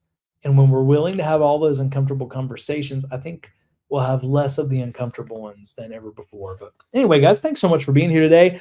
Thanks for being so active in the chat. And we'll be back. This is the last stream for this week. I'll try to get those standalone videos out. We'll be back next week. The plan is next Thursday for another stream. We've only got a couple of streams left for the whole year. But we'll have those streams and then take a little bit of time off for the holiday before coming back in January with Spiritual Abuse Awareness Month. If you missed us talking about it earlier, if you haven't heard, we are doing something called the Brighter Campaign to finish out 2025. 30% of all nonprofit donations are made in the last month of the year. We are a donor-funded nonprofit. We work really hard to be as transparent as humanly possible with how the money is spent, but also all of your donations, you're going to know they're not going to buildings and overhead, because we don't have buildings and overhead. They're not going to employees. We don't have employees. We only pay contractors for work completed. Even when I get paid for things, I only get paid for like projects completed. I don't get paid for just doing the things that make this work, right? And so we don't spend money on overhead and employees like a lot do. And we don't spend money on, like, we spend very few dollars at all. Just the things that we absolutely have to on fundraising. So if you feel led to give at the end of the year, we would appreciate any donation. But actually, our goal is really small. Our goal is to add 150 monthly donors that give either $5 or $10 a month. A $5 or $10 a month gift is really all that we're asking. That would actually help us to next year have enough money coming in. If we keep everything else the same, it would allow us to start next year with enough money to just kind of cover the bills and cover the projects that we have. So whether that's you and you feel led to give, or you know someone who might feel led to give, let them know about the Brighter Campaign. They can give online at spiritualabuse.institute, or they can give by commenting in all caps Brighter, the word Brighter, on any of our Instagram posts this month. And if you can't give, don't feel bad about that at all. Okay. There's no pressure. There's no manipulation there, but we're grateful for every person that can give. If you can't give, just by watching, you're supporting us. So thank you guys so much for that. Share the Brighter Campaign with someone who you think might be interested in it. Pray for us as we finish out the year. Pray for us as we go into January, Spiritual Abuse Awareness Month.